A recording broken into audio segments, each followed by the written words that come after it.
The church in Garner held 11 mourners and one closed casket, and outside the rain had started to fall the way it does in North Carolina at the end of March, soft and sideways and without conviction.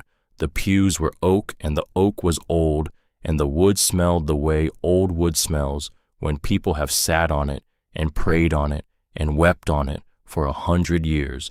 Marin Bellamy sat in the front row in a black dress that was not hers. The dress had belonged to a co-worker at the Shell station on Highway 70, a woman named Crystal, who had pressed it into Marin's hands 3 days ago without a word, because what is there to say to a 19-year-old who has just lost the only parent she ever knew? The pastor was new to the parish. He had not known Walter Bellamy. He read from a note card. Walter James Bellamy, the pastor said, 52 years of age, beloved father, beloved brother, beloved member of this community. He pronounced the middle name like it was Spanish. He said Jaimez instead of James, and Marin felt the wrong syllable land in her chest like a small, stupid hammer. Her father had been named for his grandfather, a man who had laid railroad ties out of Raleigh in 1942 and had died of black lung in a county hospital with the same name, Walter James Bellamy.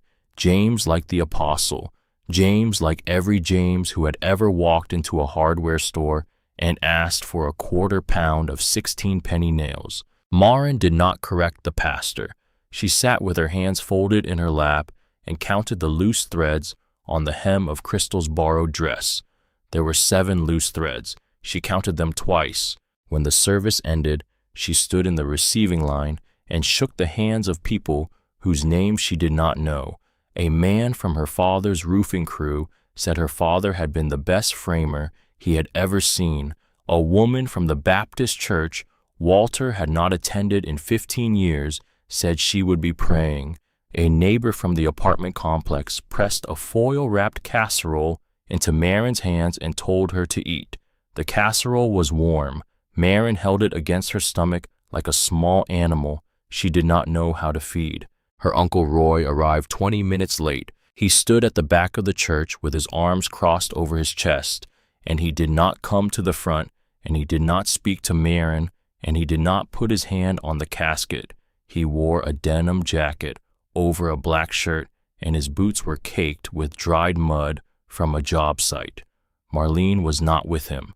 Marlene, his wife of 19 years, had stayed home, and Marin did not ask why, because Marin had learned long ago that when Roy did a thing alone, there was almost always a reason for it, and the reason was almost never a kind one. Roy left before the burial. The graveside was a small affair. 6 folding chairs, a green canopy, a hole in the red Carolina clay. The cemetery sat on a low hill behind the church, and from the hill you could see the interstate, and you could see the trucks on the interstate, and you could hear the trucks before you could see them. Marin stood at the edge of the hole and watched 2 men in coveralls lower her father into the ground.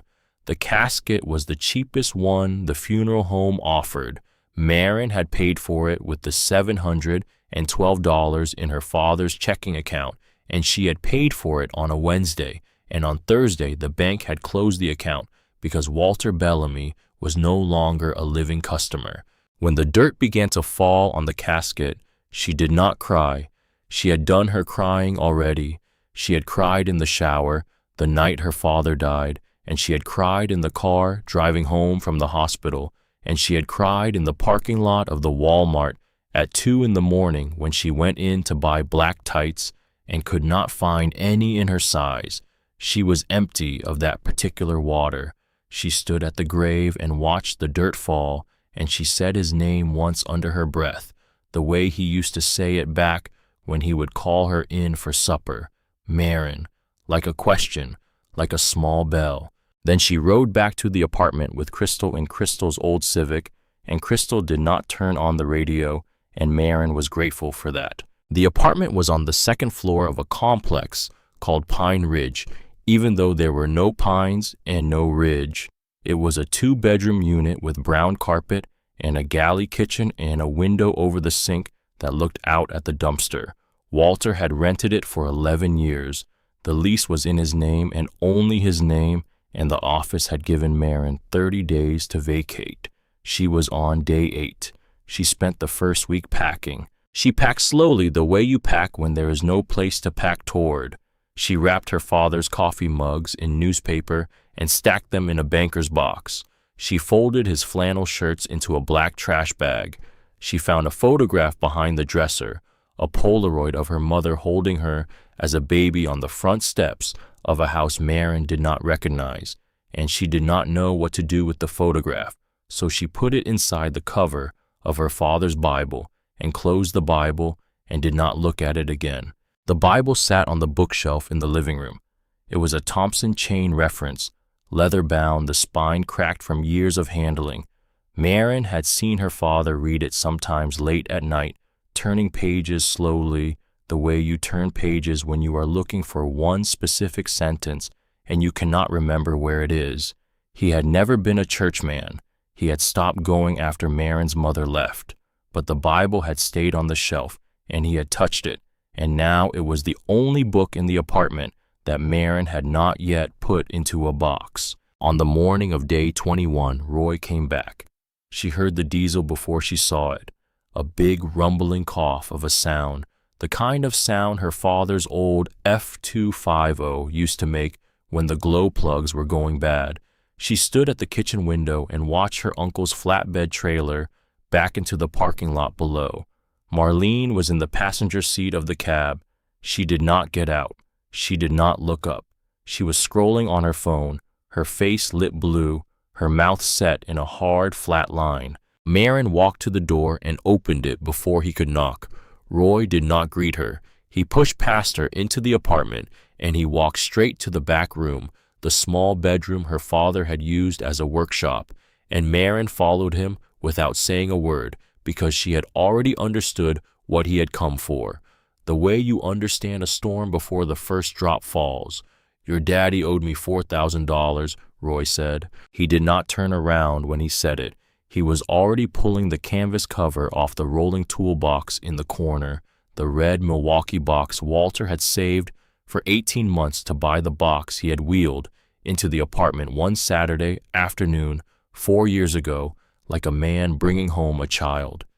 He never mentioned owing you anything, Maren said. Well, he did. Roy began to roll the toolbox toward the door. The wheels left 2 long, dark lines in the brown carpet.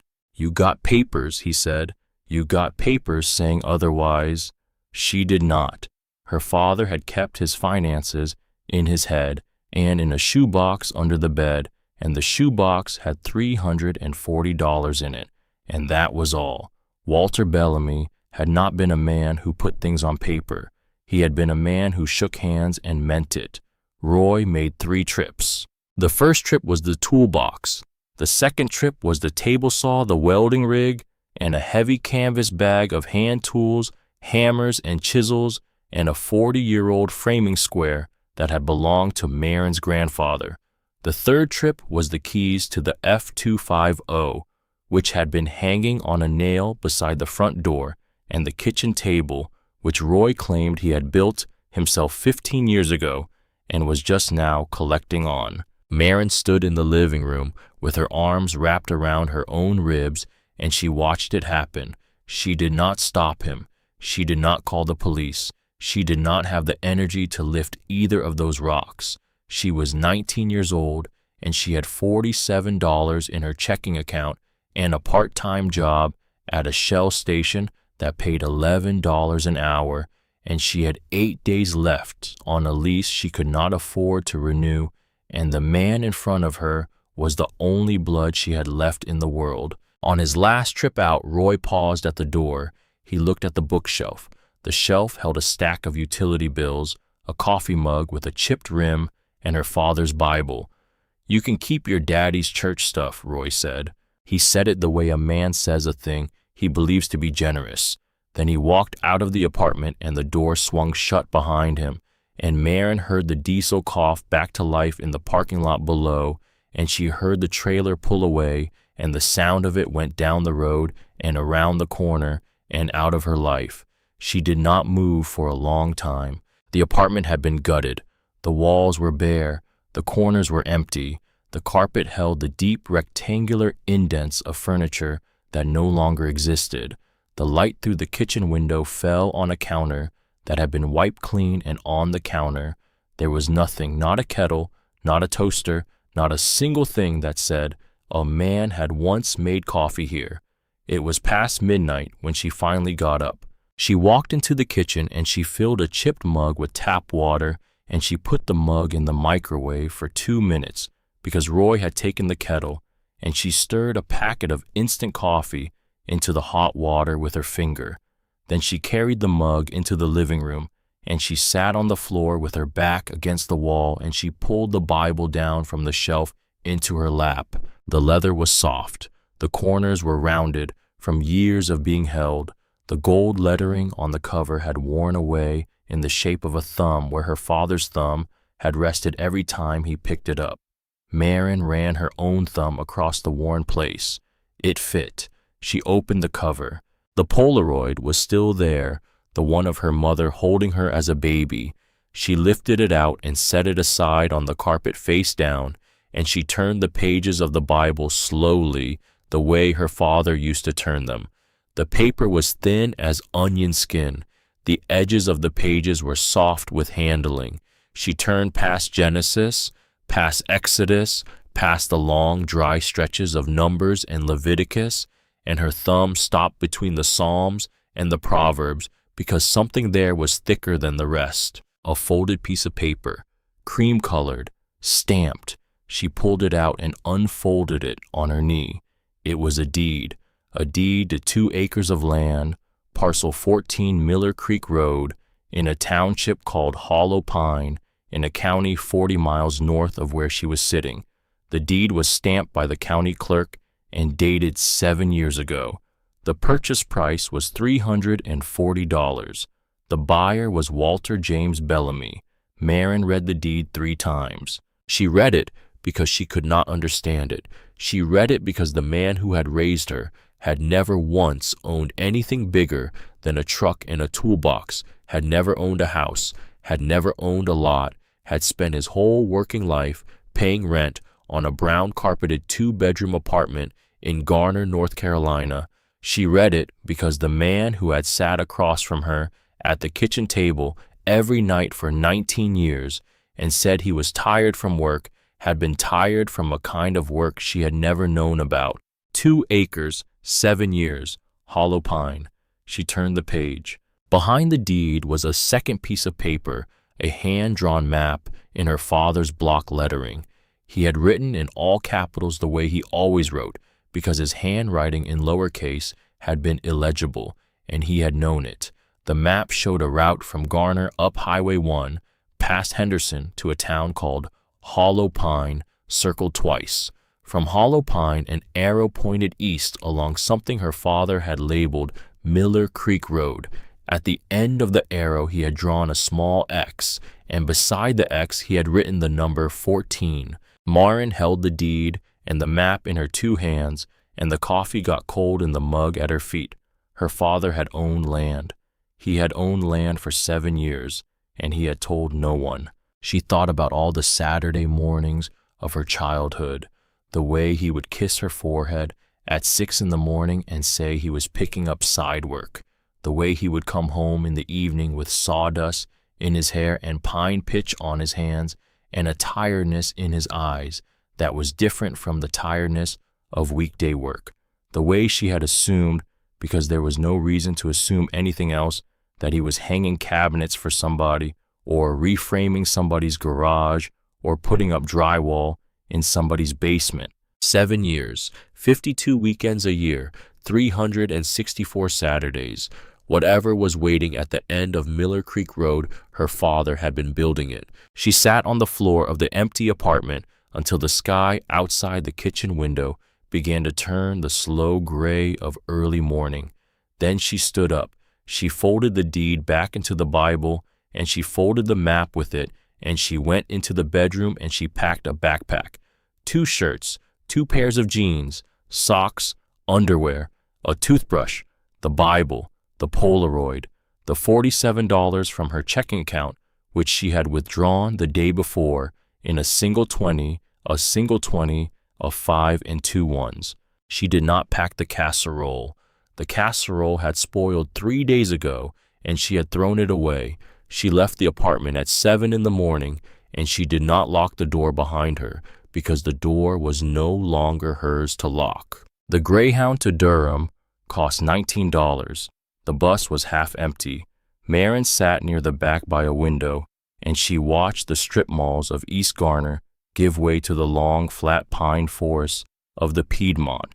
She did not sleep. She had not slept in 2 nights. From Durham, she caught a county connector, a small white bus with a hydraulic lift, and the connector took her through 3 towns she had never heard of and dropped her at a Citgo station on the south end of Hollow Pine a little after 1 in the afternoon. She stood on the sidewalk outside the Citgo with her backpack at her feet, and she looked at the town her father had been driving to in secret for 7 years.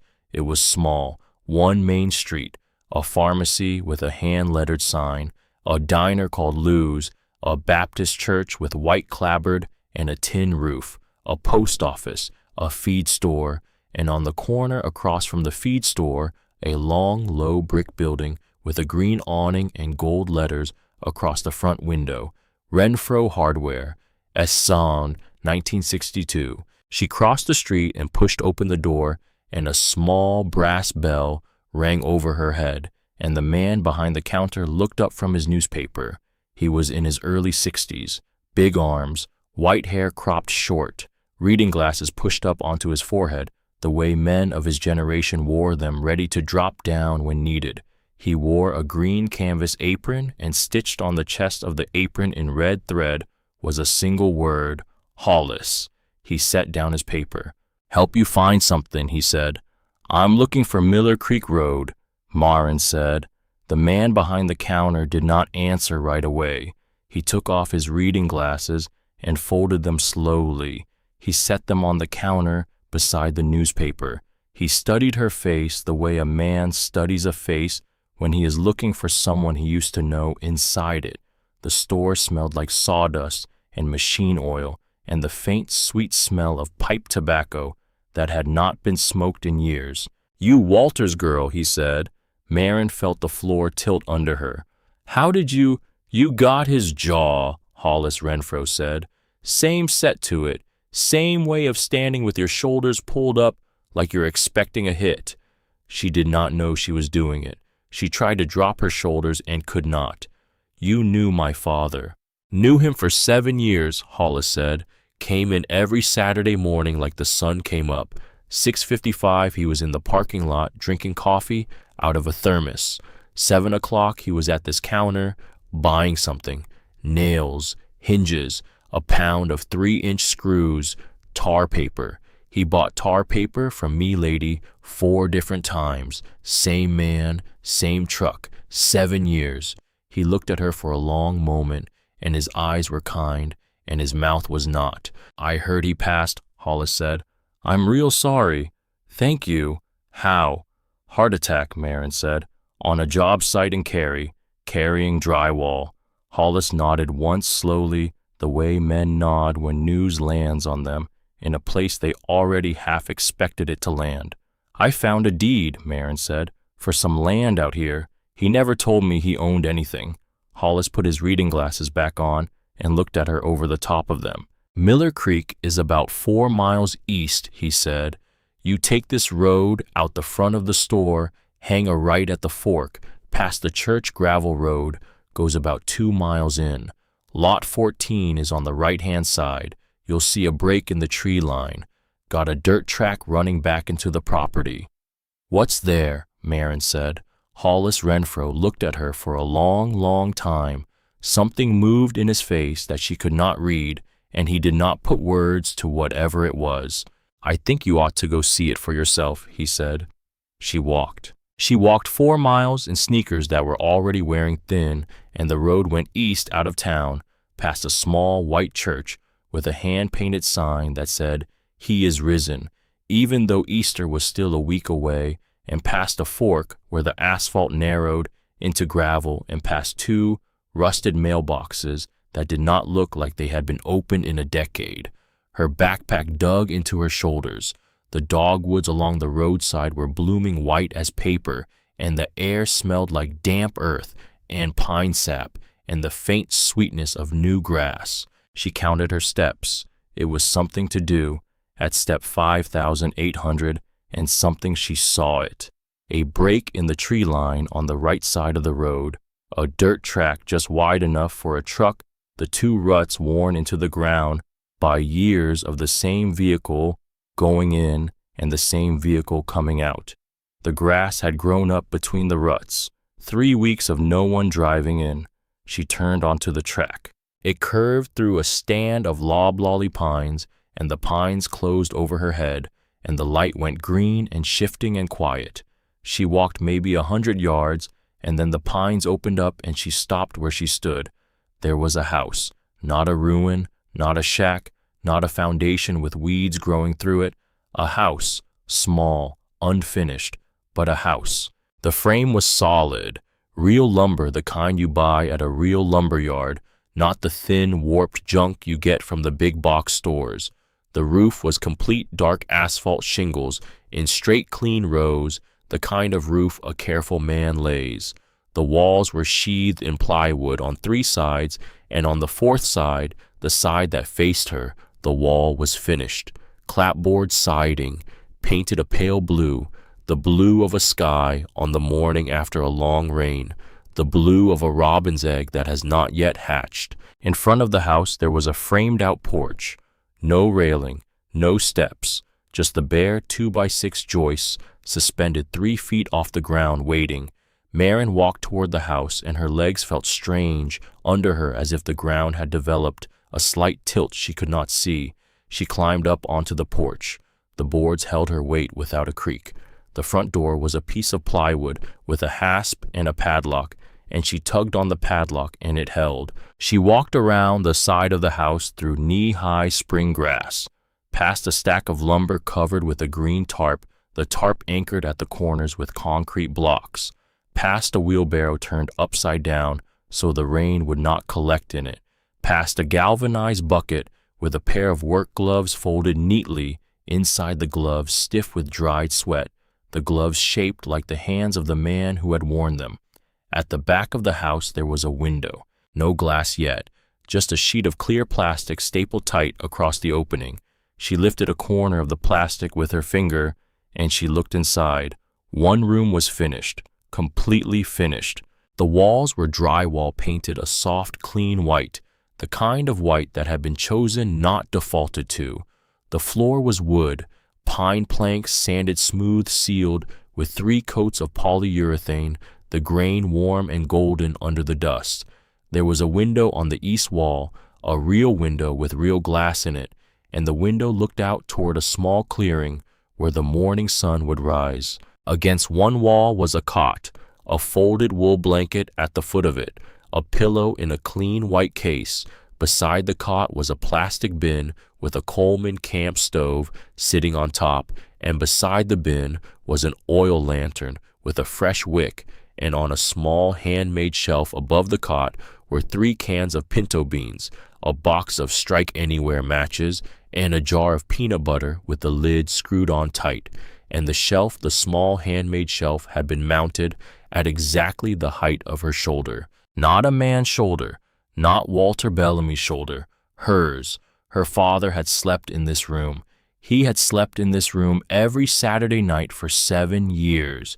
He had slept on this cot, under this blanket, with the lantern burning low, and the east window had been the first thing his eyes had found when the sun came up on Sunday morning, because he had built the window for the sun, and the sun had come, and he had watched it. He had built this room for her. Marin stood at the window with her hand on the plastic sheeting, and she did not breathe. He had built the shelf at her height. He had built the window for the morning light, because she had said once, when she was small, when she was maybe 7 years old, lying on the floor of the apartment with a cereal bowl beside her and Saturday morning cartoons on the television, that she wished she could wake up with the sun. She had said it once. He had remembered it for 12 years. He had built it into a wall. She peeled the plastic back and she climbed through the window. She stood in the middle of the room. The air inside smelled like pine and like sawdust and like the faint Old Spice ghost of her father's jacket. She walked to the cot and she sat down on it. The wool blanket was soft and clean. The mattress under it was thin but new. She put her hand on the pillow and the pillowcase smelled like her father, the way her father had smelled when she would hug him goodbye on a Saturday morning. Sawdust, coffee, the Old Spice he had worn for 30 years because he liked the bottle. She sat for a long time. Then she saw the corner of something sticking out from under the cot. She knelt down and pulled it out. A spiral-bound composition notebook. The cover was streaked with paint, ringed with old coffee stains. The wire spiral bent at the top, where it had been carried in too many back pockets. She knew this kind of notebook. Her father had kept one for every job he had ever worked. He used to say a man who could not write down his measurements was a man who would build the wrong house. She opened it to the first page, his handwriting, block letters, all capitals, the way he always wrote. Marin's house. Started April 14th, 2019. She turned the page. Lists, measurements, costs broken down to the penny. Cedar siding, $87.40. Roofing nails, $12. Window unit, east bedroom, $41. Used, picked up off a man named Bobby in Henderson. And between the lists scattered through the notebook, the way a man scatters small, honest sentences when he is alone and there is no one to say them to messages. Page 4. Marin's room, east window so she gets morning light. She told me once she wanted to wake up with the sun. Page 11. Porch faces south. Big enough for 2 chairs. She'll want a dog someday. Page 19. Kitchen framed out. Small. She does not need big. She needs hers. Marin sat on her father's cot, and she read her father's notebook until the light through the east window turned from white to gold to orange to nothing, and when there was nothing left to read by, she set the notebook down on the cot beside her, and she put her face in her hands. She did not cry. She had thought she was empty of that water, but she was not exactly. She was something else. She was full of something so heavy and so quiet that crying would not have moved it. She sat in the dark, and outside the spring frogs began to sing in the wet places along Miller Creek. She heard a sound at the window, soft, careful feet in the grass, a small body moving, the way a small body moves when it has done this before and knows exactly where to put its weight. Marin lifted her head. At the window where the plastic still hung, half open from where she had climbed, through a face appeared. A dog, medium size, brown and white, one ear torn at the tip, ribs showing under matted fur. He stood at the window and he looked at her with dark, cautious eyes. She did not move. The dog did not move either. They watched each other for a long moment. Then the dog put his front paws on the sill and he climbed through the window, the way a thing climbs through a window. It has climbed through 100 times before. He walked across the room. He turned 3 slow, careful circles in the corner beside the cot. He lay down. He put his chin on his paws. He sighed once, a long, settled sigh, the sigh of an animal who has come home. Marin stared at him. "You knew him too," she said. The dog did not lift his head. He closed his eyes. She pulled the wool blanket off the cot. She wrapped it around her shoulders. She sat on the edge of the cot with her bare feet on the wood floor her father had laid, and she looked at the dog, and the dog breathed slowly in the corner her father had built for him. In the back of the notebook, on the last written page, was the final entry, dated 2 weeks before Walter Bellamy had died. Almost done. Give it to her on her 21st. She will fight me on it. She will say it is too much, but she needs to know. She needs to know I saw her. Every day, I saw her. Marin closed the notebook and she held it to her chest. She slept that night on her father's cot, under her father's blanket, in the house her father had built her, in the dark of the woods, and the dog slept in his corner, and the spring frogs sang outside, and a low full moon came up over the loblolly pines, and the moon found the east window, and the moon lay down on the floor of the room like a long pale rug, and Marin Bellamy, 19 years old, with $47 and a deed and a Bible and a backpack, made a decision. She did not yet know the shape of it, but it was made. She woke at dawn with the sun in her face. For 3 seconds she did not know where she was. Then she felt the wool of the blanket, and she smelled the pine of the floor, and she remembered, and her heart did the small hot turn it had been doing every morning for 3 weeks. The small hot turn of remembering that her father was gone. But the turn was different this morning. There was something else attached to it, something the shape of a house. The dog was gone. The plastic sheeting at the back window hung still. Marin sat up, and she looked around the finished room in daylight. The walls were a clean white she had not been able to see properly in the lantern light. The floor caught the sun and held it. The shelf above the cot was perfectly level. The window faced exactly east, and the sun was coming through it now, the way her father had planned it would come through it, and the light was hitting the wall at a soft angle, and the room was warm. She found a jug of water under the camp stove, and she drank from it. She ate peanut butter on her fingers because there was nothing else to eat it on. Then she went exploring. The house was bigger than it had looked from the outside. 2 bedrooms, one finished, one framed, with insulation visible between the studs, a bathroom roughed in the PVC pipes, stubbed up through the subfloor, a toilet sitting unconnected in the middle of the room like a small white tooth in the wrong jaw, a kitchen. The kitchen had handmade cabinets in pine, sanded, smooth, sealed, but not painted. The countertops were marked in pencil where her father had been planning to install them. The wiring was finished. She found the panel on the back wall, and she flipped a single breaker, and somewhere above her head a bulb came on, a bare bulb in a ceiling box, waiting for the fixture that would never come, because the man who was going to install it was in the ground in Garner. She turned the breaker off again.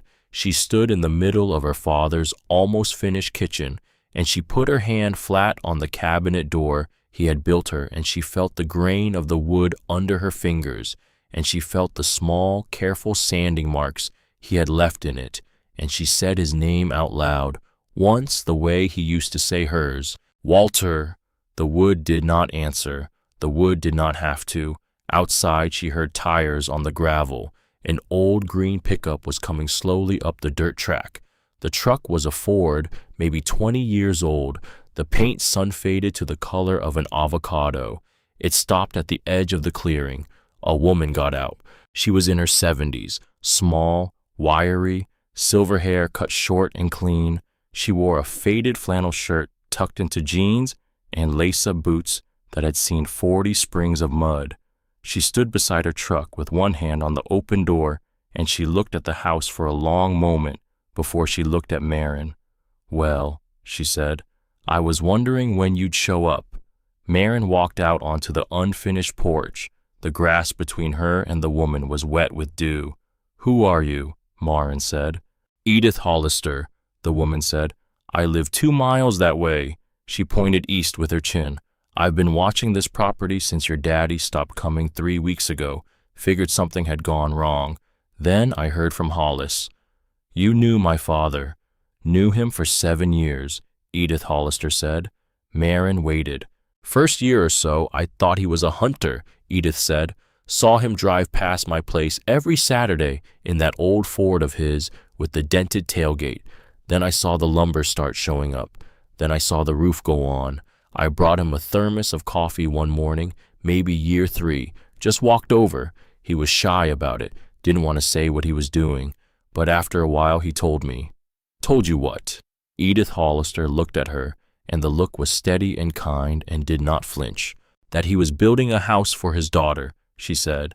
"That you'd been through some rough years after your mama left, and he wanted you to have a place that was yours.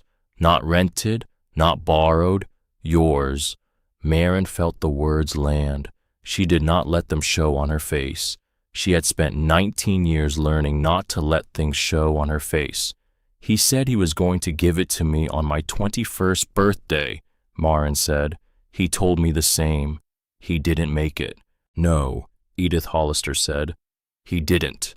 They stood in the clearing in the wet grass with the dew darkening Edith's boots, and the morning sun was rising up the side of the pale blue wall, and somewhere in the pines a wood thrush was singing, and neither woman spoke for a long minute. Are you hungry? Edith said. Yes. Come on then. Edith Hollister did not say anything more on the drive to her farmhouse. She did not pry. She did not narrate. She drove the old Ford slowly down Miller Creek Road with both hands on the wheel and her eyes on the road, and Maren rode in the passenger seat and watched the pines slide past the window.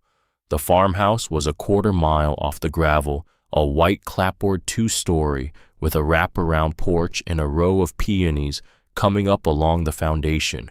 Edith fed her scrambled eggs and bacon and toast and a glass of orange juice, and Maren ate like she had not eaten in days, which was close to true. How much do you know about the property? Edith said. She was sitting across the table with a cup of black coffee in both hands. Just what's on the deed. 2 acres, lot 14. Your daddy bought it at a county tax auction 7 years ago, Edith said. $340. Previous owner had passed. No heirs. Taxes were 3 years overdue. The county wanted it off their books. There was an old hunting cabin from the 1950s on it rotted through. He tore it down to the foundation and started over. Kept the footprint. Built everything else new. Why didn't he tell me? Because he wanted to give you the finished thing, Edith said. Your daddy didn't believe in giving people half-built things. He thought it was rude. Maren almost smiled. She had heard her father say almost exactly that sentence about a co-worker's birthday gift one year. What's left, she said. Plumbing needs to be connected. Hot water heater, drywall in the second bedroom, flooring there, paint, porch railing, front steps, front door, trim work. Edith ticked the items off on her fingers. It's not a small list. No, but it's not framing a house either. The hard part's done. Maren set her fork down. She looked at the old woman across the table from her, the silver hair, the careful, steady hands, the way she sat very straight in her chair, the way women of her generation had been taught to sit. I'm going to finish it, Maren said. She had not planned to say it out loud. The words came up out of her like something that had been pushing on her chest since the moment she had climbed through the back window of her father's almost house and stood in the room he had built for her at her shoulder height. Edith Hollister did not flinch. She did not laugh. She did not tell Maren she was 19 years old and broke and a girl and that the world did not let girls do things like that. She sipped her coffee. All right, Edith Hollister said. That was all she said. Maren walked back into town that afternoon, the same 4 miles she had walked the day before. Her sneakers were worse for it. She pushed open the door of Renfro Hardware, and the bell rang, and Hollis looked up from his counter, and something close to relief passed across his face. You found it, he said. I found it. Sit down. He pulled a wooden stool out from behind the counter. He poured coffee from a steel thermos into a paper cup and pushed it across the counter to her. The coffee was strong and black and good. Your daddy had a tab here, Hollis said. 7 years' worth. Paid every cent of it off 3 months before he passed. Why 3 months before? Because that's how he was. Finished what he started. Paid the tab. Then he told me he had about 4 more months of work on the house and that he was going to give it to you on your birthday. Said he wanted everything clear when he handed you the key. No debts, no loose ends. Just a house and a deed and a girl. Hollis reached under the counter. He pulled out a manila folder. He laid the folder flat on the counter, and he turned it around so that Maren could read it. He asked me to witness something, Hollis said. 3 months ago, came in on a Tuesday, brought a piece of paper, said he had written it the night before. Marin opened the folder. Inside was a single sheet of lined yellow legal paper, her father's handwriting, all capitals. I, Walter James Bellamy, being of sound mind and body, leave everything I own, including the real property, at Lot 14, Miller Creek Road, Hollow Pine Township, to my daughter Marin Ann Bellamy. Signed this 13th day of December. Below his signature, 2 more signatures, Hollis Renfro, Loretta Renfro. Below those, a notary seal, the county clerk's mark, a date stamp. My wife Loretta was here when he wrote it, Hollis said. He had it notarized the same week right across the street at the bank. Notarized copy is on file with the county clerk. This here is the original. Marin held the will in her hands, her father's block letters, the same letters she had been reading in the notebook all night, the same hand, the same man, writing in a town she had never heard of 4 months before. He would die to make sure that when he was gone, the one thing he had built in this world would go to the one person he had built it for, and to no one else. He knew, Marin said quietly, he knew something could happen. He knew hard work has a cost. He knew about Roy. Hollis Renfro's jaw tightened, just a fraction the way the jaw of an honest man tightens when a name comes up he does not respect. He mentioned a brother, Hollis said his brother had a way of showing up when there was something to take, said if he ever passed without paperwork in order, his brother would come for everything, said it like a man who had seen it coming for a long time. Marin closed the folder. He came, she said.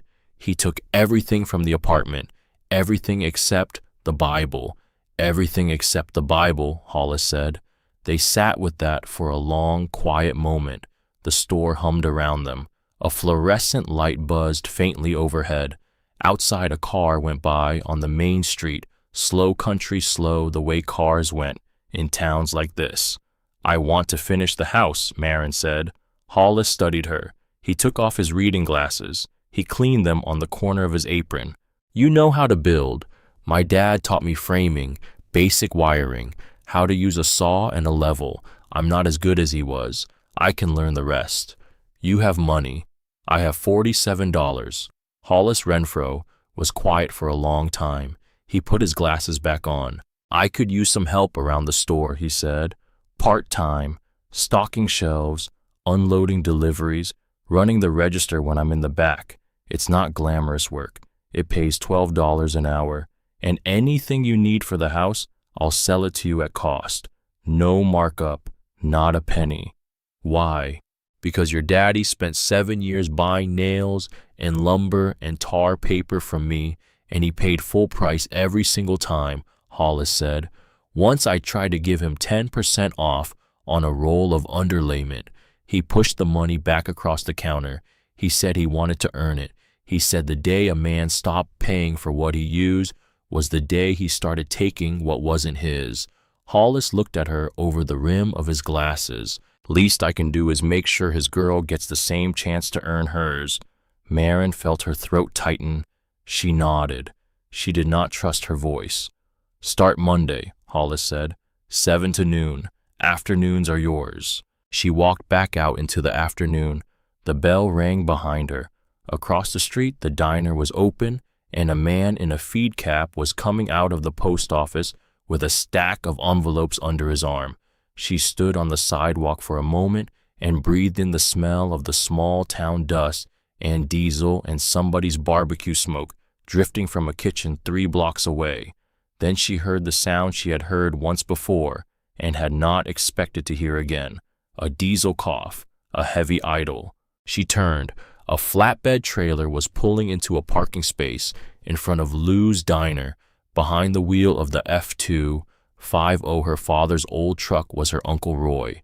The passenger door opened and Roy stepped down out of the cab. He was dressed cleaner than he had been at the funeral. Pressed shirt, clean jeans. He had shaved. He was not alone. The passenger seat opened from the other side, and a second man got out. He was tall, maybe 50 years old. He wore a pale gray sport coat over an open collar shirt, no tie, the kind of look a man wears when he wants you to know he is from out of town, but does not want you to feel bad about it. A heavy silver watch on his left wrist, a leather portfolio under his right arm. He had the smooth pink complexion of a man who did his work in air-conditioned rooms. He saw Maren first. He smiled at her across the street. The smile reached his teeth and stopped there. He stepped off the curb. He crossed the street. Roy followed him a half step behind the way a man follows another man who is paying him. "Miss Bellamy," the tall man said when he reached the sidewalk in front of her. "I was hoping to run into you." He extended a hand. The hand had a manicure. Maren did not take it. "My name is Calvin Ledbetter," the man said. He let the unshaken hand fall back to his side without seeming to mind. "I'm a private real estate investor. I work out of Raleigh. Your uncle here was kind enough to let me know that you'd come into a piece of property up on Miller Creek." Maren looked past Calvin Ledbetter at her uncle. Roy did not meet her eyes. Roy was looking at the sidewalk. "It's not for sale," Maren said. Calvin Ledbetter laughed, a small, pleasant laugh. He had practiced the laugh. He had the laugh of a man who did business in churches and at funerals and at the kitchen tables of widows. "I haven't even made you an offer yet, Miss Bellamy. It's not for sale." $25,000, Calvin Ledbetter said. "Cash. Today. I have a cashier's check in this portfolio with your name on the payee line. All you have to do is sign one piece of paper and you walk away from a half-finished house on 2 acres of nothing with more money in your pocket than you've ever held in your life. That's a fair offer, Miss Bellamy. That's better than a fair offer." He smiled again. Same smile, same teeth. "It's not for sale." The smile did not move, but something behind it did. Something small and cold settled into the blue of his eyes the way a frost settles onto a window when the air outside has changed. "Take a night to think about it," Calvin Ledbetter said. "I'll be in town through the weekend, staying at the Hampton over in Henderson. Your uncle has my card." He turned and walked back toward the F250. Roy stayed on the sidewalk for one more second. He looked up. He met Maren's eyes for the first time. Whatever was in his face was not pride, and was not shame, and was not quite either of those things. It was the look of a man who had already taken the money and could not figure out a way to put it back.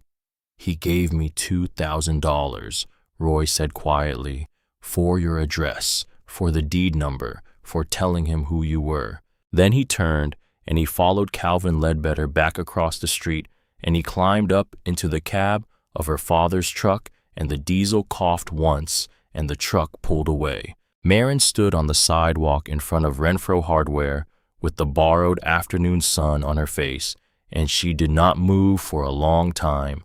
The brass bell in the door behind her did not ring. The town did not stop. The man in the feed cap walked past her with his envelopes and tipped his hat and did not look at her twice. She had $47 in her pocket. She had a job that started Monday. She had a deed and a dog she had not yet named, and an old woman 2 miles east who had said, "All right," without asking a single follow-up question.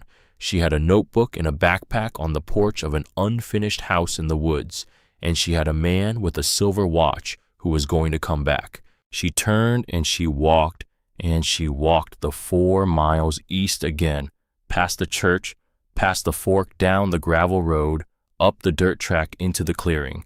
The dog was waiting on the porch. He stood up when he saw her. His torn ear twitched. Maren climbed the unfinished porch, and she sat down on the joist with her legs hanging over the edge 3 feet off the ground. The dog came and sat beside her. She put her hand on his head. "Ranger," she said. She did not know where the name came from. It came up out of her the way the decision had come up the night before. The dog looked at her. He leaned his weight against her thigh. He accepted the name the way a thing accepts a name that has always been his. The sun was going down behind the pines. The pale blue wall of the house was catching the last of the orange light. Inside the east window, Maren could see the room her father had built her. The cot, the shelf, the lantern, all of it waiting. She was going to finish the house. She was going to keep the land. She was not going to sell. And the man with the silver watch was going to learn that the daughter of Walter James Bellamy had been raised by a man who paid his tab in full and finished what he started, and that whatever Calvin Ledbetter thought he was buying for $25,000, he was not going to buy it from her. Not today, not tomorrow, not ever. The wood thrush sang once in the pine. The first night of the rest of her life had begun. Monday morning she stood outside Renfro Hardware at 6:50. The sky was the color of pewter. A thin, cold rain was falling, the kind of rain that did not commit, the kind that would stop and start a dozen times before noon and never amount to anything you could measure. Marin wore a man's flannel shirt, 3 sizes too big, rolled at the cuffs, because she had found it folded in the bottom of her father's tool bin in the back of the unfinished house, and it had smelled like him, and she had not been able to put it back. Hollis Renfro unlocked the door at 7 exactly. He looked at her standing there in the rain with sawdust still caught in her hair from the night before, and he did not comment on it. He held the door open. He jerked his head toward the back of the store. "Coffee's in the office," he said. "Apron's on the nail. Get yourself dry." The work was simple, and the work was honest. She unloaded pallets of 2x4s off a delivery truck that came in at 8. She organized bins of finished nails by size. She swept the concrete floor twice that first day, once at 10 and once at 11:30.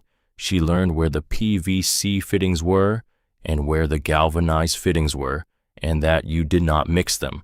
She learned that Hollis kept a small cigar box behind the counter where he put exact change for old men who came in to buy a single hinge and did not want to use a card. She learned that the third shelf from the floor in aisle 2 held a drawer of specialty hinges that nobody had bought in 11 years and that Hollis would not throw away, because he said the day he threw them away would be the day a man walked in needing one. By Wednesday, she knew the store. By Thursday, she could ring a customer up without asking Hollis a single question. By Friday, she was carrying a paper sack of mixed materials home down the gravel road. Every evening at noon charged to her tab at cost, and she was building. She started with the bathroom. Her father had run the rough plumbing. The supply lines were stubbed up through the subfloor. The drain pipes were in the wall. The toilet flange was set in the slab, but nothing was connected. The toilet sat in the middle of the bathroom floor like a small white tooth pulled from a jaw and waiting to be put back. Marin did not know how to install a toilet. She watched 3 videos on her phone, sitting on the unfinished porch with Ranger asleep against her thigh, and the videos all contradicted each other in small ways, and she learned that this was how YouTube worked, and she chose the man whose voice sounded the most like her father's, and she followed his instructions. She got the wax ring wrong the first time. She had set the toilet down crooked, and when she stood up to flush a test bucket of water through it, the water went sideways under the tank and ran out across the new tile, and Marin sat down on the bathroom floor and laughed because there was nothing else to do. Ranger came in and licked the side of her face. "This is not your fault," she told him. "This is mine." She pulled the toilet up. She scraped the wax. She bought a second wax ring at the store the next day, 98 cents at Hollis's cost, and she set the toilet again. She turned the supply valve. She heard the tank fill. She pushed the lever. The water went where it was supposed to go. She sat on the bathroom floor for the second time, and she did not laugh. She did not cry. She put her hand flat on the cool blue tile her father had bought in advance at a salvage yard 6 years ago and stacked in the corner of the second bedroom under a tarp, the same blue tile she had spent a Saturday afternoon setting on the floor with mortar and a notched trowel, and she said one word out loud, "Dad." The tile did not answer. The tile did not have to. The hot water heater came from Edith. Marin had been reading the notebook again at night by the light of the oil lantern, sitting on the cot with Ranger curled at her feet, and on page 7 of her father's careful pencil, her father had written, "This hot water heater. Check Edith's garage. She said her late husband's unit is just sitting there. Offer to trade for fixing her porch railing." The next Saturday morning, Marin walked the 2 miles east up Miller Creek Road, and she knocked on Edith Hollister's screen door. Edith was on the porch with her coffee. The porch railing was the original one her husband Franklin had put up in 1983. It was pine rots. The corner post was soft enough that Marin could press her thumb into it. "I have a question," Marin said, "and I don't want you to feel obligated." "Ask." "My dad's notebook says you have a hot water heater in your garage from your late husband. Is it still there?" Edith set her coffee cup down on the porch railing. The railing creaked under it. 40-gallon gas unit, Edith said. "Franklin installed a new one in '09, and we never threw the old one out. It's been sitting against the back wall for 15 years under a tarp." "Does it work?" "Worked the day we replaced it. We only switched because the gas line was going to need rerunning, and we figured if we were paying for the line, we might as well pay for a new tank." Edith looked at Marin over the rim of her coffee cup. "Your daddy was going to fix this railing for me," she said. "In exchange. He told me that himself. Year 5, maybe year 6. He just never got to it. I'll fix the railing. I know you will." They drove the hot water heater up to Marin's house in the bed of Edith's old Ford. Edith helped her wrestle it through the front door opening and into the utility closet her father had built off the kitchen, and then Edith sat on the unfinished porch and drank a glass of water and watched Ranger sleep in a square of sun. It took Marin 3 days to install the heater. She called Hollis on the phone twice and asked him about the gas line connection, and Hollis walked her through it in the slow, careful way a man explains a thing he does not want to see a young woman get wrong.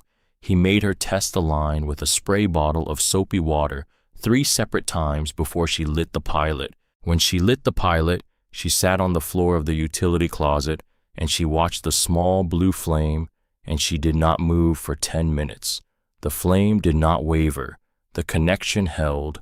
That night, she took the first hot shower of her life inside her father's house. She stood in the unfinished bathroom with the studs still exposed on one wall and a plastic curtain hung on a piece of baling wire, and the new blue tile under her bare feet, and the hot water ran down her back, and she stayed in that water until the tank ran cold. Then she stepped out into the towel Edith had given her, and she dried her hair, and she walked into the finished bedroom in her father's old flannel, and she lay down on the cot, and she slept for 9 hours without dreaming. Ranger slept at the foot of the cot. He had not left her side in 11 days. The community began to arrive. She did not know how it happened. She did not call anybody. Hollis Renfro did not seem to be the kind of man who spread news around a small town, like a woman spreads gossip across a clothesline. But somehow, by the second week of April, people knew. The first one was Buck Tatum. He pulled up the dirt track in a white Chevy work truck on a Saturday afternoon. He was 45, big in the shoulders, hands scarred from a lifetime of pipe wrenches. He climbed out of his truck, and he stood at the bottom of the porch joist with his hands on his hips, and he looked up at Marin, who was on a ladder painting trim around the kitchen window. "You the Bellamy girl," he said. "I am. I'm Buck Tatum. I do plumbing in 3 counties. Hollis told me what you're doing out here.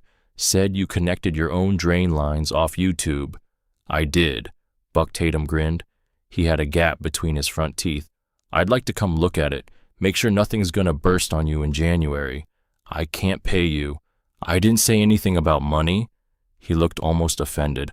"Your daddy framed my garage 8 years ago," Buck said. "Took him a full Saturday. Wouldn't take a dime. Said neighbors help neighbors. So I'm gonna come neighbor on you a little bit. That all right with you, Miss Bellamy?" Marin came down the ladder. She wiped her hands on her father's flannel. "All right," she said. Buck Tatum spent 3 hours on his back under her subfloor. He found 2 joints where her work needed reinforcement. He found 3 joints of her father's work that he said were better than anything he had seen in 22 years of residential plumbing.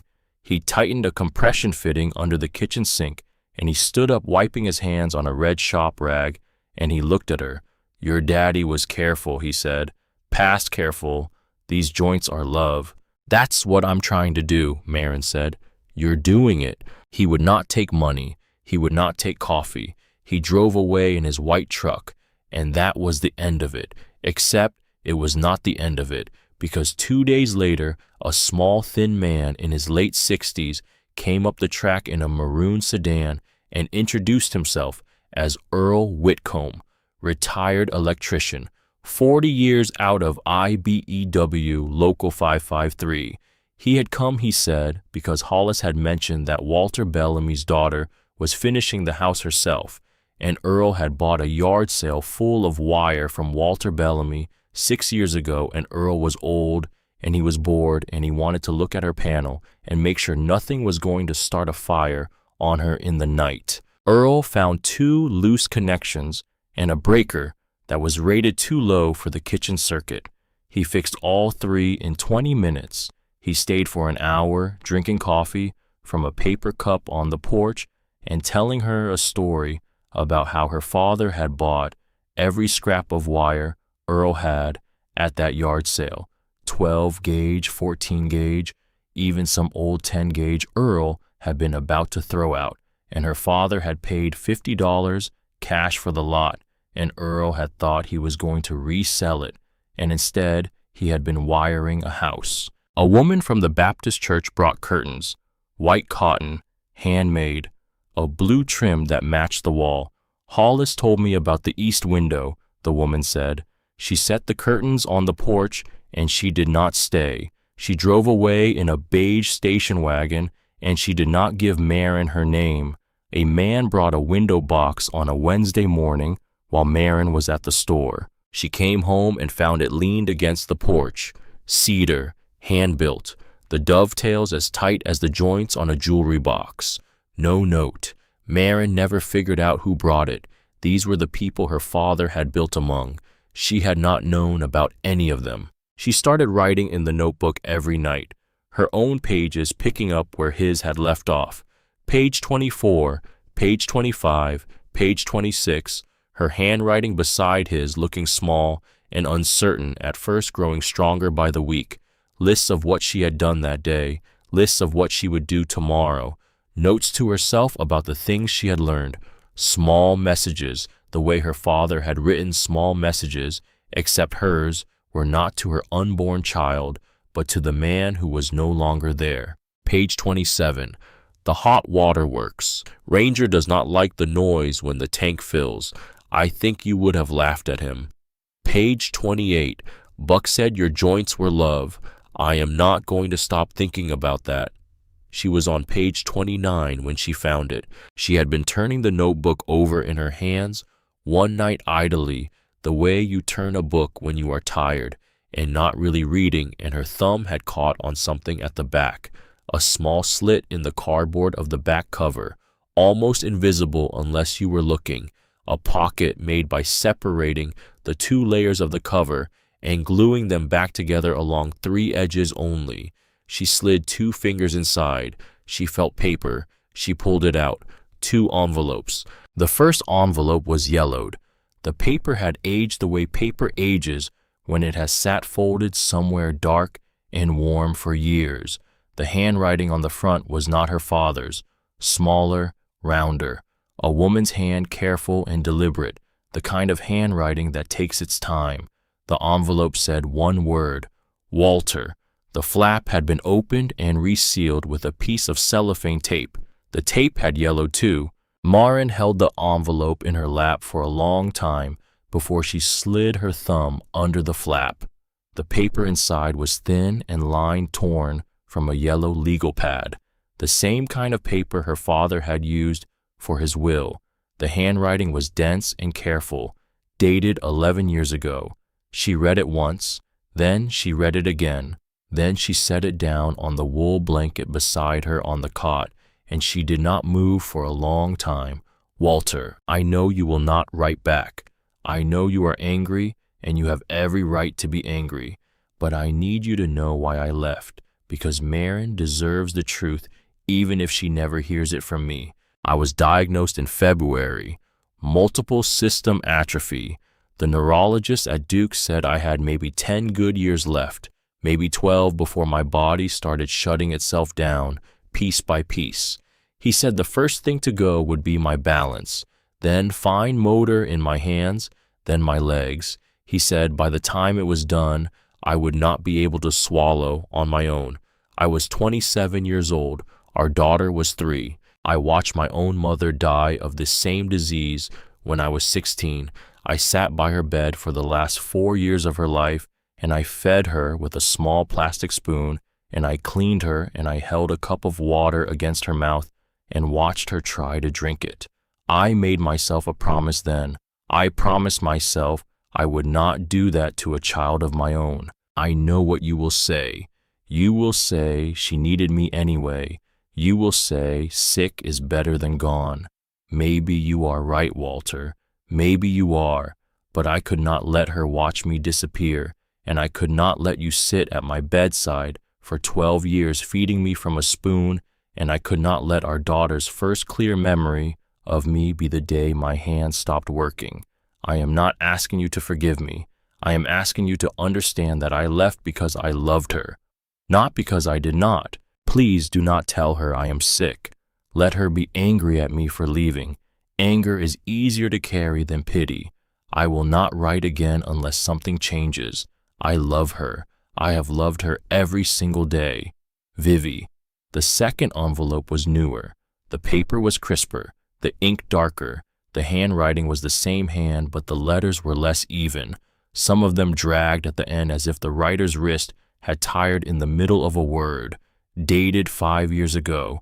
Walter, it has been 6 years since I last wrote, and I do not know if you read the first letter or if you burned it, but I am writing because I want you to know where I am in case anything happens to me and Maren ever asks. I am at the Greenfield Care Center, Bristol, Virginia, room 214. My legs went last year. My right arm is unreliable now. I can still write if I go slowly and use my left to hold the paper steady. The nurses are kind.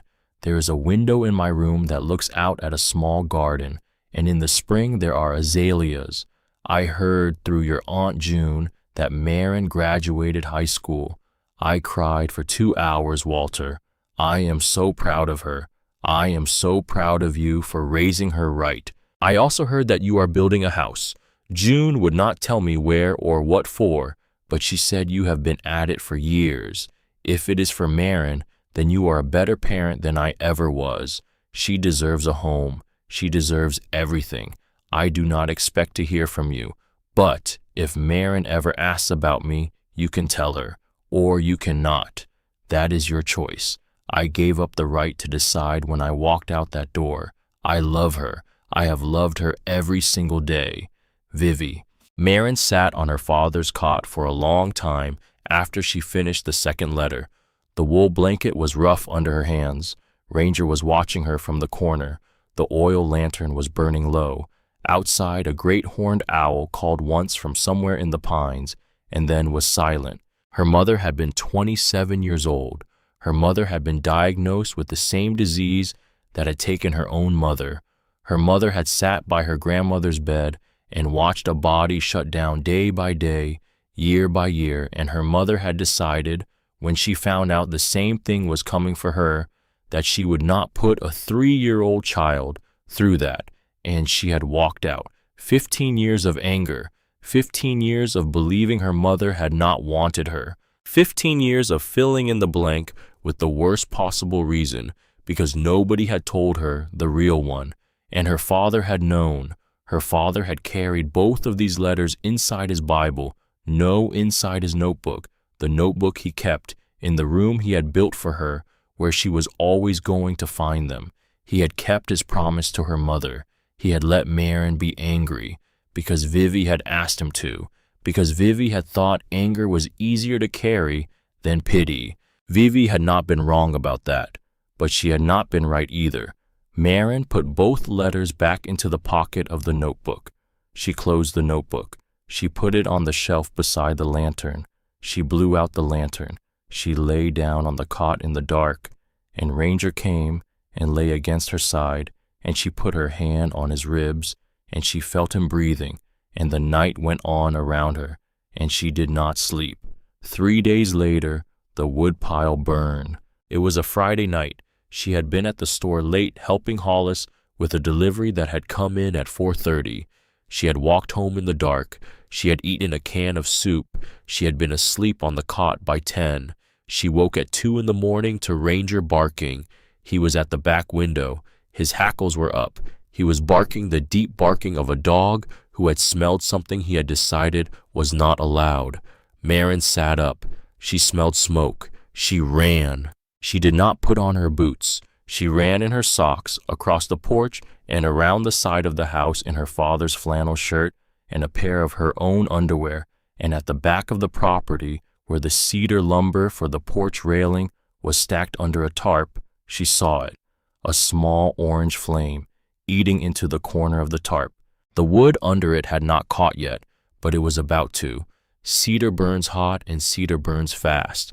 If the stack caught, she would lose $400 worth of lumber in 20 minutes, and she would lose it in a fire that could jump to the lean-to where Ranger sometimes slept, and from the lean-to to the tree line, and from the tree line to the back wall of her father's house. She ran to the well pump. She filled the galvanized bucket. She ran back. She threw the water on the corner of the tarp, and the flame hissed and shrank. She ran back to the pump. She filled the bucket again. She ran back. She threw the water. The flame went out. She did it a third time, soaking the tarp through, soaking the ground under it, soaking herself. When the fire was out, she stood in the dark in her wet socks with the empty bucket in her hand, and she shook, not from cold, from the other thing, the thing that comes after. Ranger pressed against her leg. He had stopped barking. He was looking at something past the tree line. His nose lifted his ears forward. In the dirt beside the woodpile, illuminated faintly by the moon coming over the loblolly pines, was a single footprint. A boot, not her father's old work boots, which she had moved to the shed 2 weeks ago, not Roy's.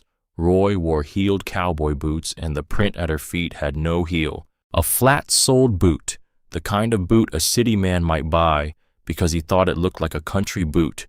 The tread was sharp and new. The print was the right size for a tall man. A tall man who had walked out of the pines in the dark, lit a corner of her tarp with what was probably a road flare, and walked back into the pines and back to wherever his car was parked. Maren stared at the footprint for a long time. She did not call the sheriff. She did not call Edith.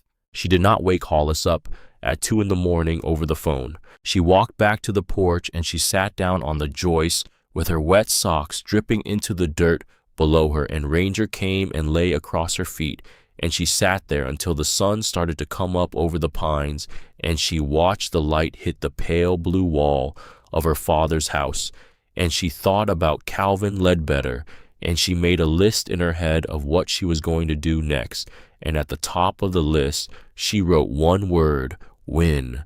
The summons came on a Tuesday. A man in a brown uniform from a private process service drove up the dirt track at 10 in the morning. Maren was on the porch sanding cedar railing posts. The man got out of his car and he looked at her, and he held out a manila envelope. "You Maren Ann Bellamy?" "Yes." "Sign here, please." She signed. He gave her the envelope, and he drove away, and she opened the envelope, and she sat down on the porch boards, and she read what was inside slowly twice, because she had never seen a legal filing before in her life. Roy Bellamy, plaintiff. Maren Ann Bellamy, defendant. Hollow Pine County Superior Court. Petition to set aside the last will and testament of Walter James Bellamy on grounds of testamentary incapacity.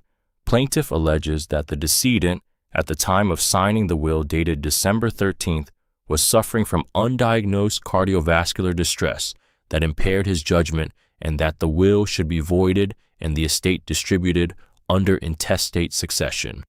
Plaintiff seeks half of all real and personal property of the estate, including but not limited to the real property at Parcel 14, Miller Creek Road, Hollow Pine Township. Hearing date: 2 weeks out. The county courthouse. Plaintiff's counsel. A firm out of Raleigh she did not recognize. 2 partners and an associate. The kind of firm that did not take cases like this for free. Marin read the document a 3rd time. Calvin Ledbetter was paying Roy's lawyer. He had to be. Roy did not have lawyer money. Roy had $2,000 from Calvin Ledbetter and a flatbed trailer full of stolen tools and a wife who was either still with him or was not. He did not have a Raleigh firm.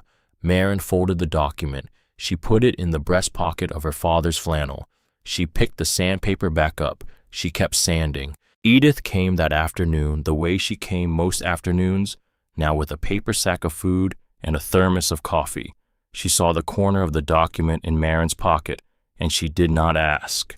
She set the sack down on the porch, and she pulled out a chair from the kitchen, and she sat. "He's contesting the will," Marin said. Edith took a long, slow breath. She did not look surprised. "On what grounds?" "That my dad's heart was bad when he wrote it. That his judgment was impaired." "Was it?" "No." "Can you prove it?" Marin looked at her.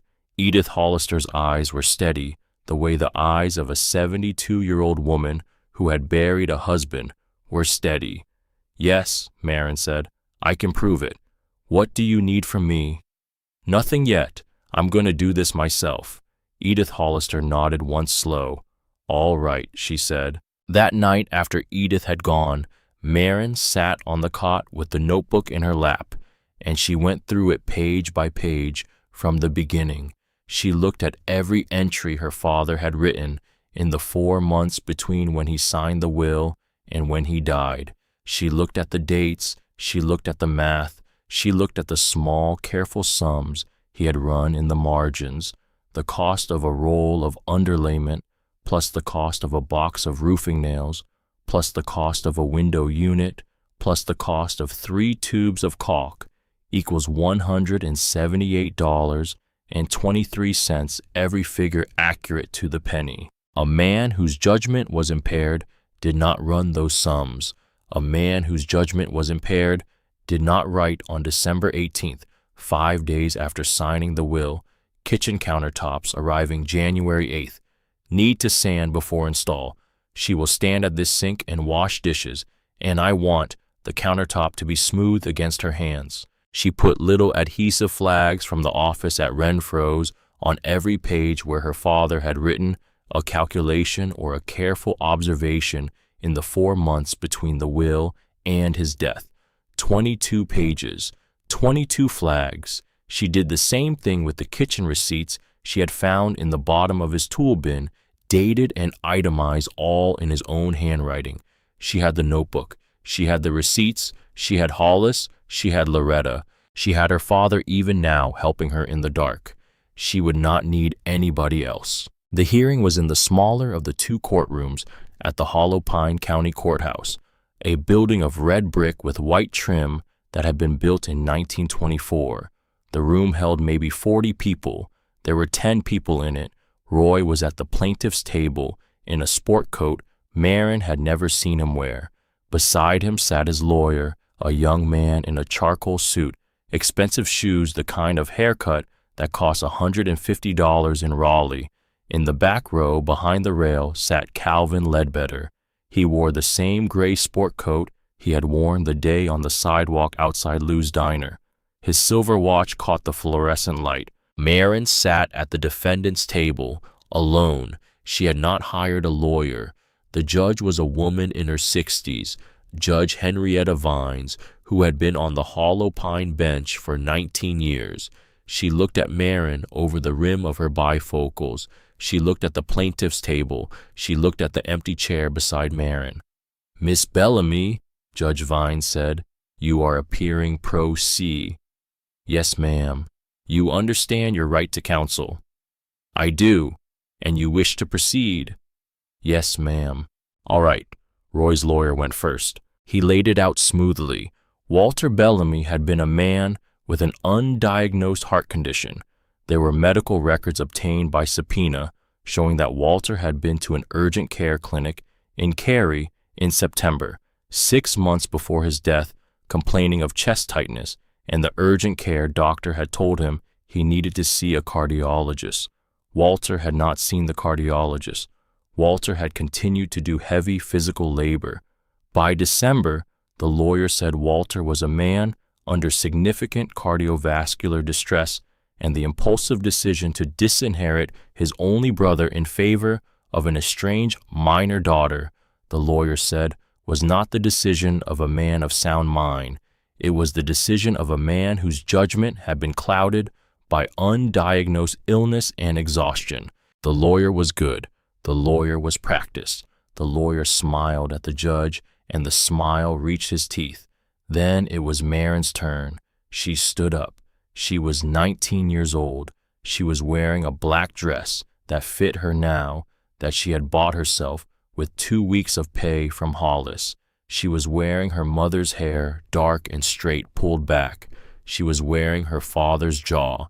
Your Honor, Marin said, I would like to enter 3 things into evidence.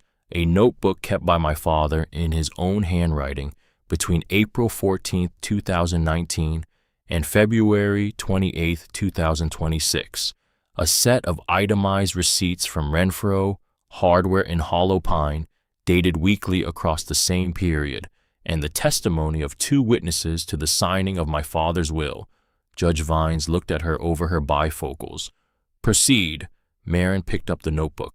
This is my father's building log, she said. He started it the day he bought the property.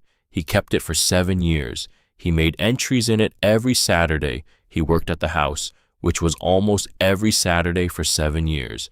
He used it to track expenses, measurements, and his progress. She walked to the bench. She handed the notebook to the bailiff. The bailiff handed it to the judge. I have flagged 22 pages, Your Honor. Every flag is a page where my father wrote something between December 13, 2025, the day he signed his will, and the day he died. I would ask you to look at those pages. Judge Vines opened the notebook. She turned to the first flag. She read. She turned to the second flag. She read. She turned the pages slowly, and the courtroom got very quiet, and Roy's lawyer began to shift his weight in his chair the way a man shifts his weight when he understands he has misjudged the room. This is a man, Marin said, who on December 18th, 5 days after signing the will, calculated to the cent the cost of installing kitchen countertops. On January 4th, he drew a scaled diagram of the front porch railing posts, including the spacing between balusters, accurate to a 1/16 of an inch.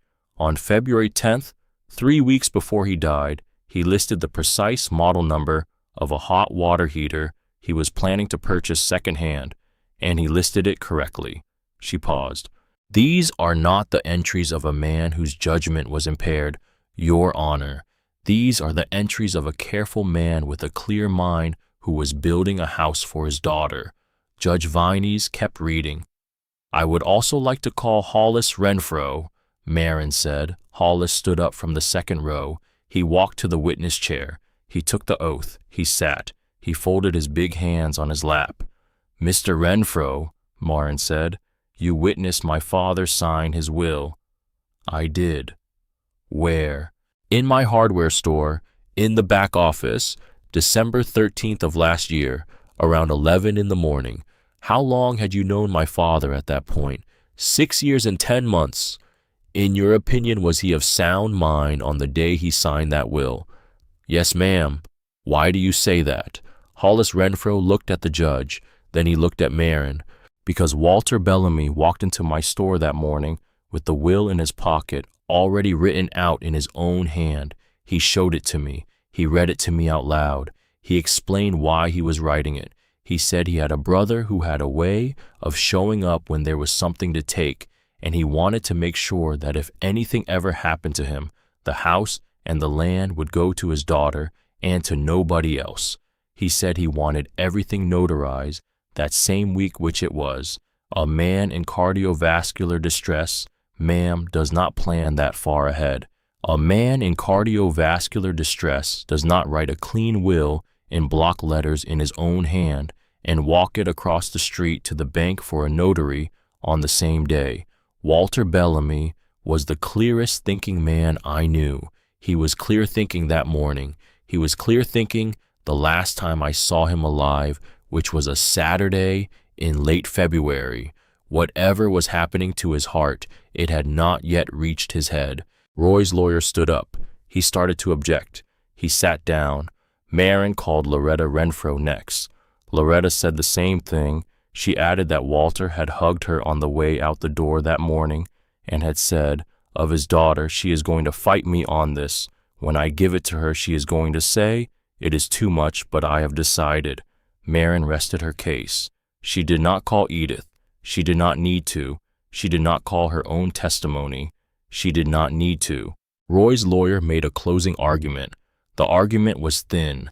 He talked about the urgent care visit in September. He talked about chest tightness. He talked about exhaustion. The judge listened with her chin in her hand.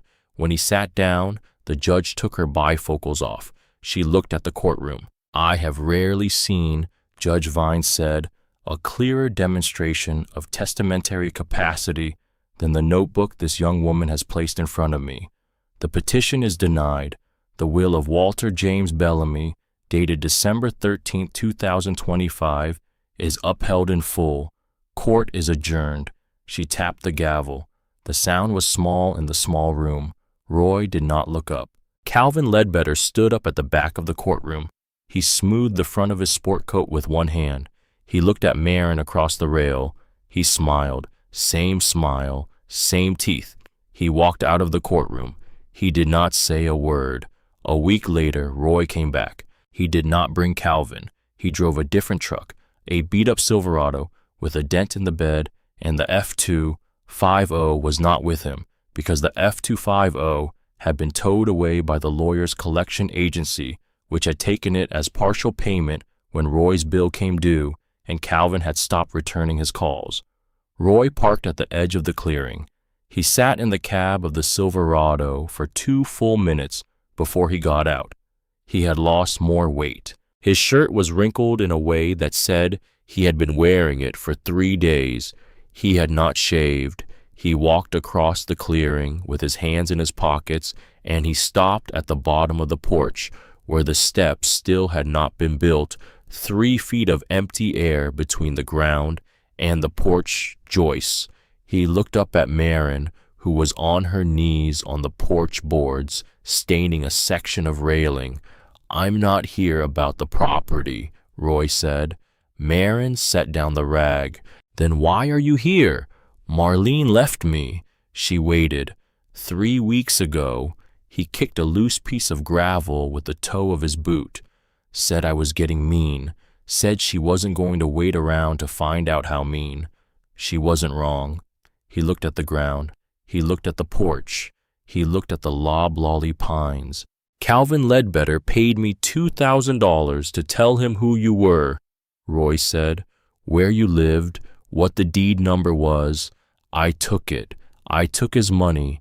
I sat in that courthouse last week and watched my brother's 19-year-old daughter shred a Raleigh lawyer with a notebook and a hardware store owner, and I thought about everything I have ever taken from anyone, and I did not know how to keep sitting in that chair. He was quiet for a long moment. I sold the welding rig, he said. Got $800 for it. I'd like to give it to you. Keep the money, Roy. Marin, keep it. Her voice was level. It surprised her. I don't want it. I don't need it. You can do something with it that helps you not be the man you have been. He stared at her. You sound like him, he said. Walter. You sound just like Walter when you said that. She did not answer. She picked up the rag. She went back to the railing. He stood at the bottom of the porch for a long minute. Then he looked at the empty space where the front steps should have been. You need steps, he said. I need steps. You got the lumber. Stacked behind the lean-to, cedar treads, pressure-treated stringers. You know how to cut a stringer. I have not done one. I would have to look it up. Roy let out a breath. It was almost a laugh, but it was not quite a laugh because the muscle to laugh had gone soft in him for the time being. I know how to cut a stringer, he said. I did them for Walter and me when we were 16 and 17. He taught me. I taught him to use a circular saw straight, and he taught me to lay a stringer. He looked up at her. You want me to. Maren put the rag down again. She came down off her knees. She walked to the edge of the porch, and she sat with her legs hanging over the 3-foot drop. Ranger came and sat beside her.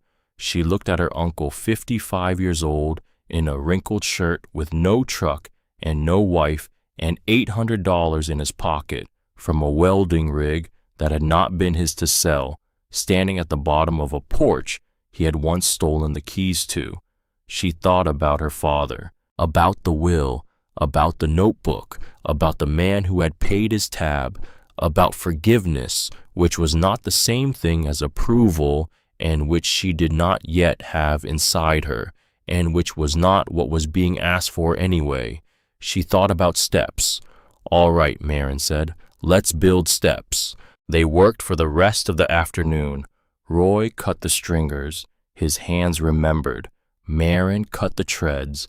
The treads were cedar, the same wood she was using for the railing, and the smell of fresh cedar dust came up around them in the late afternoon light.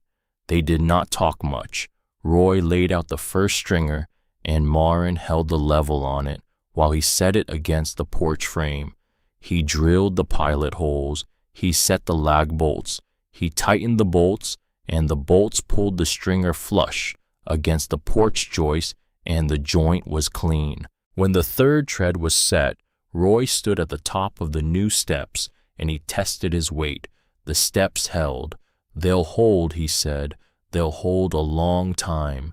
Maren did not say anything. He walked down them once slowly.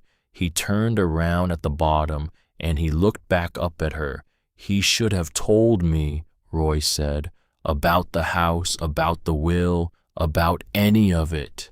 You took his truck, Maren said, and his tools, and his table, and his welding rig, 3 weeks after you put him in the ground. Roy looked at the ground. I know, he said. There is no version of this, Maren said, where he would have told you. Roy nodded. Slowly. He did not argue. He did not try to defend it. He stood at the bottom of the new cedar steps her father had paid for, and he had built, and he looked at the porch and the railing and the pale blue wall, and Maren saw something settle into him that she had not seen in any man before in her life. The settling of a thing that had been wrong sitting down at last. You look like him, Roy said, standing up there like that, holding a level. You look just like Walter. He got into the Silverado. He drove away. Maren sat on the porch with Ranger, and she watched the dust of his tires settle in the late evening light. The sun was going down behind the pines. The new cedar steps caught the last of the orange light and held it. She had not forgiven him. She had let him build steps. It was not the same thing. It was not yet the opposite thing either. That night she opened the notebook to a fresh page, page 32, her own handwriting, small now but no longer uncertain. June 6. Roy came back, built the steps. We did not talk about the funeral or the truck. The steps hold weight. I do not know what that means yet. Won the hearing. Calvin Ledbetter walked out of the courtroom and did not speak to me. He is not done. I can feel him not being done. The letters are still in the notebook pocket. Bristol, Virginia, room 214. I have not written back yet. I do not know what to say. The house is almost finished, Dad. Almost. She blew out the lantern. Ranger climbed onto the foot of the cot and turned 3 slow circles and lay down. The east window held the last gray of the dusk. Somewhere out past the tree line, an owl called once. The first half of the work was done. What was left was paint and the front door and one more visit from a man with a silver watch who had not yet shown her his last card. She closed her eyes. She slept. June came on slow and heavy, the way June comes in the North Carolina Piedmont, the heat sitting on the property at noon like a hand pressing down on the top of the pines, and the wood thrushes singing in the green shade behind the house from first light until dusk. Marin bought a box fan at the salvage yard for $6, and she set it in the east window at night. Ranger lay on the cool blue tile of the bathroom floor through the worst of the afternoons, his belly flat against the grout, his eyes half closed. She painted the second bedroom pale blue in the second week of June. The paint came from Hollis. He had set it aside the year before, he said, when a customer had returned an unopened can, complaining the color was too soft. Hollis had recognized the color. Walter had bought the same color 4 months before he died for the bedroom, and had taken it back the next week because Walter had told him the drywall was not finished enough yet to do the color justice. Walter had said he wanted to wait, so the can had sat on a shelf in the back of Renfro Hardware for almost a year. Hollis had not sold it to anyone else. He had set it on the counter the morning Marin came in, and he had said, "Take it." She had taken it home. She had painted her bedroom with it. The walls turned the color her father had chosen for her 20 years ago without ever saying the word out loud. She stood in the doorway when she was done. The morning light came through the east window and hit the new paint, and the paint held it the way the sky holds light, just after a clean rain. Ranger came up beside her. He looked at the room. He looked at her. He sat down on his haunches in the doorway. "It is the color he wanted," Marin said. Ranger licked his front paw once. She found the front door at the same salvage yard the next Saturday morning, an old oak slab that had been painted over 4 times and was leaning against the back wall of a long pole barn full of doors that had been pulled out of farmhouses across 3 counties. The man who ran the yard sold it to her for $35. She walked the 8 blocks from the salvage yard to Hollis's store with the door balanced on her shoulder, and Hollis lent her a heat gun and a putty knife, and she sat on the unfinished porch of her father's house for an entire Saturday, stripping paint the layers coming up in long curls, white over green over a dark red over the original grain underneath. The original grain was oak, tight, straight figure, the kind of figure you do not see in modern doors, because the trees that grew that figure were cut down 100 years ago, and they do not come back. Marin sanded the door smooth. She sealed it with 3 coats of polyurethane. The grain underneath the polyurethane glowed. Hollis came out the next morning with a level and a new set of hinges and a deadbolt that had been sitting in his returns drawer for 10 months, and he and Marin hung the door together. It took 45 minutes to shim the frame so that the door swung freely and latched cleanly, and when they were finished, Marin closed it from the inside and turned the deadbolt and heard the small, precise click of a lock in a door she owned. She opened it again. She walked out onto the porch. The new cedar steps Roy had built her caught the morning sun. The pale blue paint Walter had chosen caught the morning sun. The oak grain under the polyurethane caught the morning sun. Hollis stood at the bottom of the steps with his hands in his pockets. "That is a house," he said. "That is a real house. It is." Your daddy would have stood here and looked at the gap along the frame for 10 minutes and found something wrong with it. He would have. And then he would have fixed it and said it was perfect. Marin almost smiled. She did not quite, but the muscle moved. The cease and desist came on a Tuesday. She was not expecting a piece of paper that morning. She was sanding a section of the porch railing where she had missed a spot the week before, and the sound of the gravel under tires came up the dirt track, and she lifted her head and saw a black sedan she did not recognize. The driver got out. He wore a tie. He held a manila envelope in his hand. He walked across the clearing and he handed it to her without speaking. He turned around. He got back in the sedan. He drove away. Marin stood on her porch with the envelope in her hands. She thought for one short second about Roy, about the will, about the courtroom, but this was not that envelope. This envelope was thicker.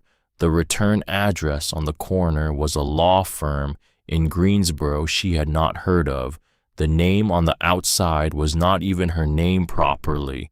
It said, to the current occupant of Parcel, 14 Miller Creek Road. She sat down on the porch boards. She opened it. The document was not a will contest. It was something else. A letter on creamy heavy paper, 2 pages signed by an attorney named Marcus Pell on behalf of his client, Calvin Ledbetter. The letter informed the current occupant of Parcel 14 Miller Creek Road that Mr. Ledbetter had, through diligent title research, acquired the timber rights to the parcel which had been severed from the surface estate in 1971 by the previous owner of the property and conveyed by separate instrument to a holding company that had passed through 3 subsequent corporate hands before being acquired by an LLC controlled by Mr. Ledbetter in March of the current year. The letter went on to inform her that Mr. Ledbetter, as the lawful holder of the timber rights, was within his legal authority to enter the property at reasonable times for the purpose of harvesting marketable timber, and that he intended to begin commercial harvest operations within 30 days. The harvest, the letter said, would include the clear cutting of all trees of merchantable size on the parcel, including those within 50 feet of the residential structure. Attached to the letter were copies of 3 recorded instruments from the Hollow Pine County Register of Deeds. The first was the 1971 severance deed.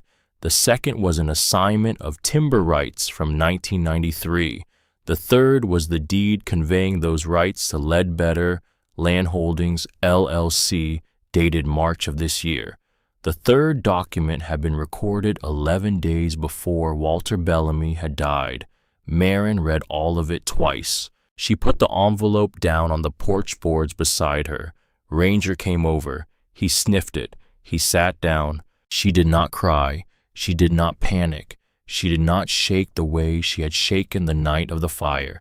She felt the cold things settle into her stomach, the way cold things settle into the stomach of a person who has been pushed by a man one too many times. And she stood up, and she walked into the kitchen, and she put a pot of coffee on the stove, and she poured the coffee into a thermos, and she put the thermos in her backpack, and she put the envelope in her backpack, and she walked 4 miles into town in the heat of the morning, and she pushed open the door of Renfro Hardware at 9:15, and the brass bell rang, and Hollis looked up. "He's back," Marin said. "Who?" "Ledbetter." Hollis came around the counter. "What does he want?" She handed him the envelope. Hollis read it standing up. He read it the way a man reads a piece of mail that he understands by the 3rd sentence and finishes anyway. When he was done, he set the letter down on the glass counter, and he took off his reading glasses, and he was quiet for a long moment. "You need to go to the courthouse," Hollis said. "Today." You need to look at the chain of title yourself. Every instrument they cite, every signature, every assignment, every recording date. He has put something on paper that says one thing. The paper at the courthouse may say a different thing. He is hoping you will sell before you go look. I'm not selling. I know you're not. Can you drive me? Yes. He turned the open sign on the door to closed at 9:20 in the morning on a Tuesday. For the first time in the 8 years Marin would later learn he had been operating Renfro Hardware as the sole owner, and he locked the door behind them. The Hollow Pine County Register of Deeds was on the second floor of the courthouse in the same brick building where the will hearing had been held. The clerk was a woman in her 50s named Adelaide Cobb, who wore reading glasses on a chain around her neck and knew the chain of title for half the property in the county by heart. When Marin explained what she was looking for, Adelaide Cobb did not ask questions. She walked to a green metal cabinet behind the counter. She pulled 3 large bound volumes off the shelf, and she set them down on the wooden table by the window in the public records room, and she said, "Take your time, honey. I'll be at the counter if you need me." Marin and Hollis sat down at the table. They started in 1971. The severance deed Calvin Ledbetter's letter had cited was real. It existed. It had been recorded on the date he claimed. The instrument severed the timber rights from the surface estate of Parcel 14 and conveyed them to a company called Piedmont Timber Holdings. The signature of the previous owner of the land, a man named Earl Vance, was at the bottom. The notary seal was there. So far, Calvin Ledbetter was telling the truth. They turned to the 1993 assignment. It assigned the timber rights from Piedmont Timber Holdings to a successor company. The instrument was real. The recording date was real. They turned to the most recent instrument, the one dated this year, the one that conveyed the rights to Ledbetter Land Holdings, LLC, 11 days before Walter Bellamy died. They found that instrument too. It was real. It was recorded. Hollis Renfro looked at Marin over the top of his reading glasses. "He has the rights," Hollis said quietly. "On paper, he has them. There has to be something." Maybe. They sat with the books open. The brass clock on the wall ticked. Outside on the courthouse lawn, a man was riding a small green tractor around the boxwoods, and the sound of the tractor came up through the open window like the sound of a bee. Marin turned back to the volumes. She did not know what she was looking for. She did not know enough about deeds and titles and chains to know what to look for. But her father, she knew, had spent 7 years driving up to Hollow Pine on Saturdays and walking into a hardware store and a courthouse and a town clerk's office and a salvage yard. And her father had been a careful man, and her father had known about a brother who had a way of showing up when there was something to take, and her father had paid his tab in full and finished what he started, and her father, Marin, knew suddenly would have looked into the title. He would have looked. He would not have spent 7 years and $14,000 and 364 Saturdays building a house on a piece of land whose timber could be clear-cut around it. He would have looked. "Adelaide," Marin called, and the clerk came over. "I'm looking for any instruments related to this parcel that were filed by my father, Walter James Bellamy. Anything he recorded, anything at all, going back to 2019. Adelaide Cobb walked back to the cabinet. She came back with the index ledger. She ran her finger down the columns. Her finger stopped. "He filed one thing, honey." "What?" "A quitclaim and reassignment dated October 2022, recorded the same day." She slid the ledger toward Marin. There was a recording number. Adelaide went to the cabinet again. She came back with a thinner volume, the volume for 2022. She turned to the recorded instruments for that October. She turned the page. She turned another page. She found it, a single sheet of paper, the kind of paper a man buys at a hardware store for $2 a hundred. Block letters, all capitals, the same handwriting Marin had been reading in a notebook on a cot in the woods for 2.5 months. Quit claim and reassignment of timber rights parcel 14 Miller Creek Road, Hollow, Pine County, North Carolina, for valuable consideration in the amount of $600, the undersigned Piedmont Timber Holdings, by its authorized representative, hereby quitclaims and reassigns to Walter James Bellamy, owner of the surface estate, all timber and timber rights on the above described parcel, reuniting said rights with the surface estate, effective this date, October 14th, 2022. Two signatures, Walter James Bellamy and the authorized representative of Piedmont Timber Holdings, a man whose signature was illegible but whose printed name underneath read Tillman Groves, the notary stamp, the county clerk's recording mark. Walter Bellamy had bought the timber rights back. In year 3 of building the house, he had walked into the courthouse and recorded a quit claim, and the timber rights had been reunited with the surface estate, which was a way of saying that they had come home and they had been Walter Bellamy's the whole time and they were Marin's now. Calvin Ledbetter had paid an LLC to convey rights to him that the LLC had not lawfully held in 3 years. Adelaide Cobb leaned over Marin's shoulder. "Honey," Adelaide said softly, "what was filed in March of this year by Ledbetter Land Holdings, LLC, is a wild deed. Your daddy's reassignment came first. The rights were already off the books at Piedmont. Whoever sold them to Ledbetter sold him air. They sold him a piece of paper that did not have any rights attached to it anymore." "He didn't check," Marin said. "He did not check," Adelaide said, "or he checked sloppy." Hollis Renfro started laughing. It was a low, slow laugh, the laugh of a 62-year-old man who had not expected a Tuesday morning to bend this way, the laugh of a man who had loved a friend and was watching that friend reach out of the ground and catch a thing that had been falling. "Walter," Hollis said. He shook his head. "Walter." Marin had Adelaide make 3 certified copies of her father's October 2022 filing. She paid for the copies in cash from her wallet. She put them in the manila envelope from Calvin Ledbetter's lawyer. She closed the envelope. She and Hollis walked back out into the morning heat of Hollow Pine. They drove back to the hardware store.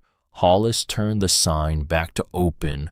Marin sat on the wooden stool behind the counter for a long minute with the manila envelope in her lap. Then she stood up. "I'm going to drive to Henderson," she said. "You want me to come with you?" "No, I want to do this by myself." "How are you getting to Henderson?" She looked at him. "I'll drive Edith's truck." "All right." The Hampton Inn in Henderson sat off the interstate next to a Bojangles and a long brown strip of asphalt that had been the parking lot of a defunct Ruby Tuesday until the year before. Marin parked Edith's old Ford at the far end of the lot. She walked across the asphalt in the white heat of a Wednesday afternoon, the envelope under her arm, her father's flannel rolled at the cuffs. She had called the front desk from the gas station down the road and asked if Calvin Ledbetter was a registered guest. He was. She did not call him. She did not warn him. She walked through the sliding glass doors of the lobby and across the carpet to the small breakfast area off the main reception, and she found him exactly where she had thought he would be. Calvin Ledbetter sat at a small round table with a paper cup of coffee and an open MacBook in front of him. The silver watch caught the fluorescent light. His gray sport coat was folded over the back of the next chair. He looked up when she crossed the carpet, and the smile started to form on his face, the way it had formed on the sidewalk outside Lou's diner 2 months ago, and the smile reached his teeth and stopped. "Miss Bellamy." "Mr. Ledbetter, I assume you received my letter." "I did. I am sure it was a lot to take in." Marin did not sit down. She set the manila envelope on his table. She slid it across the table with 2 fingers until it sat directly in front of his MacBook. She did not say anything yet. She watched him. He did not pick the envelope up at first. He looked at it. He looked at her. He picked it up. He opened it. He pulled out the 3 certified copies. He read. She watched his face. She watched the moment his eyes hit the date, October 2022. She watched the moment his eyes hit the words, reuniting said rights with the surface estate. She watched the small, specific thing that goes through the face of a man who has just understood that he has paid money for a piece of paper that does not say what he was told it said. He set the copies down. He did not look at her. "Mr. Ledbetter," Marin said. Her voice was steady and her voice was quiet. "My father reunited the timber rights with the surface estate in October of 2022. They were not for sale in March of this year. The LLC that conveyed them to you was selling you something it did not own. I do not know what you paid for those rights. I do not care. I do not have any business with you. You do not have any business with me. You do not have any business with my land. If a single tree on parcel 14 is touched, I will have my attorney file a quiet title action, and the recording books at the Hollow Pine County Courthouse will speak for me. I would suggest you talk to the LLC that sold you these rights and ask for your money back." Calvin Ledbetter did not say anything. He put the copies back in the envelope. He pushed the envelope an inch toward her side of the table, then stopped because the envelope was hers, and he understood that. "You are 19 years old," he said quietly. "I am. And you came here alone." "I did." He looked up at her. "Your father," Calvin Ledbetter said, "was a more careful man than I gave him credit for." "Yes," Marin said, "he was." She picked up the envelope. She walked back across the lobby carpet and out through the sliding glass doors into the white afternoon heat. She did not look back. She drove the Ford home with the windows down. Edith was on her porch when Marin turned into the driveway to return the truck. Edith did not stand up. Edith just lifted her coffee cup in a small salute, the way an old woman salutes a younger woman who has gone out and done a thing alone and come back from it whole. Marin parked the truck. She walked the 2 miles back to her own clearing. The cedar railing caught the late light. The pale blue paint held the late light. The new oak door held the late light. Ranger came running across the grass to meet her, and she put her hand on his head, and they walked up the cedar steps together, and she went inside, and she sat down at her kitchen table, and she wrote in her notebook, page 38, June 24th, went to Henderson. Calvin Ledbetter will not be back. Dad, you looked, you knew, you looked. She wrote the letter to Vivi a week later. She sat at the kitchen table on a Sunday morning with a sheet of plain white paper and a pen and Ranger asleep under her feet, and she wrote it once and she crumpled it, and she wrote it again, and she crumpled that one, and on the 3rd try she got the words out of herself in the order they wanted to come. Dear Vivi, my name is Marin. I am your daughter. I am 19 years old, and I am writing to you from a house my father built in secret for 7 years on 2 acres of land he bought for $340 at a county tax auction. I found your letters, both of them. I read them on a cot in a room my father built for me by the light of an oil lantern in the middle of the woods on a Saturday night in April. I know about the MSA. I know about your mother. I know why you left. I am not going to pretend I understand it all the way. I do not. I was 3 years old when you walked out, and I grew up believing you did not want me. That is a hard thing to carry. For 15 years, I carried it, but I read what you wrote to my father, and I believe you. I believe you left because you loved me, even though leaving was the wrong way to show love. Dad died in March. Heart attack. He was 52. He never told me about your letters. He never told me about you. He kept his promise to you all the way to the end, and he kept the letters in his notebook where he knew I would find them when I came to the house. I think that is the only way he knew how to keep both of his promises at once. The one to you not to tell me, and the one to himself not to let you be a secret forever. I finished the house Vivi. The east window in my bedroom is real glass now. The blue tile in the bathroom is on the floor. The porch has cedar railing and 3 steps and 2 old wooden chairs facing south. The oak front door has a real lock. There is a dog named Ranger who sleeps at the foot of my bed. There is a woman 2 miles east of me named Edith who feeds me Sunday dinners. There is a man in town named Hollis who gave me a job and never once treated me like a charity case. There is an uncle named Roy who is trying. I do not know yet what to do with him, but he is trying. I am okay. I want you to know that. Whatever you were afraid of when you left, whatever you thought would happen to me, I am okay. I am better than okay. I am in a house my father built for me on land that is mine, doing work I am proud of. I am not ready to come see you yet, but I wanted you to know where I am, and I wanted you to know that Dad built me a home the way you hoped he would. If you want to write back, my address is on the envelope. Marin. She folded the letter. She put it in an envelope.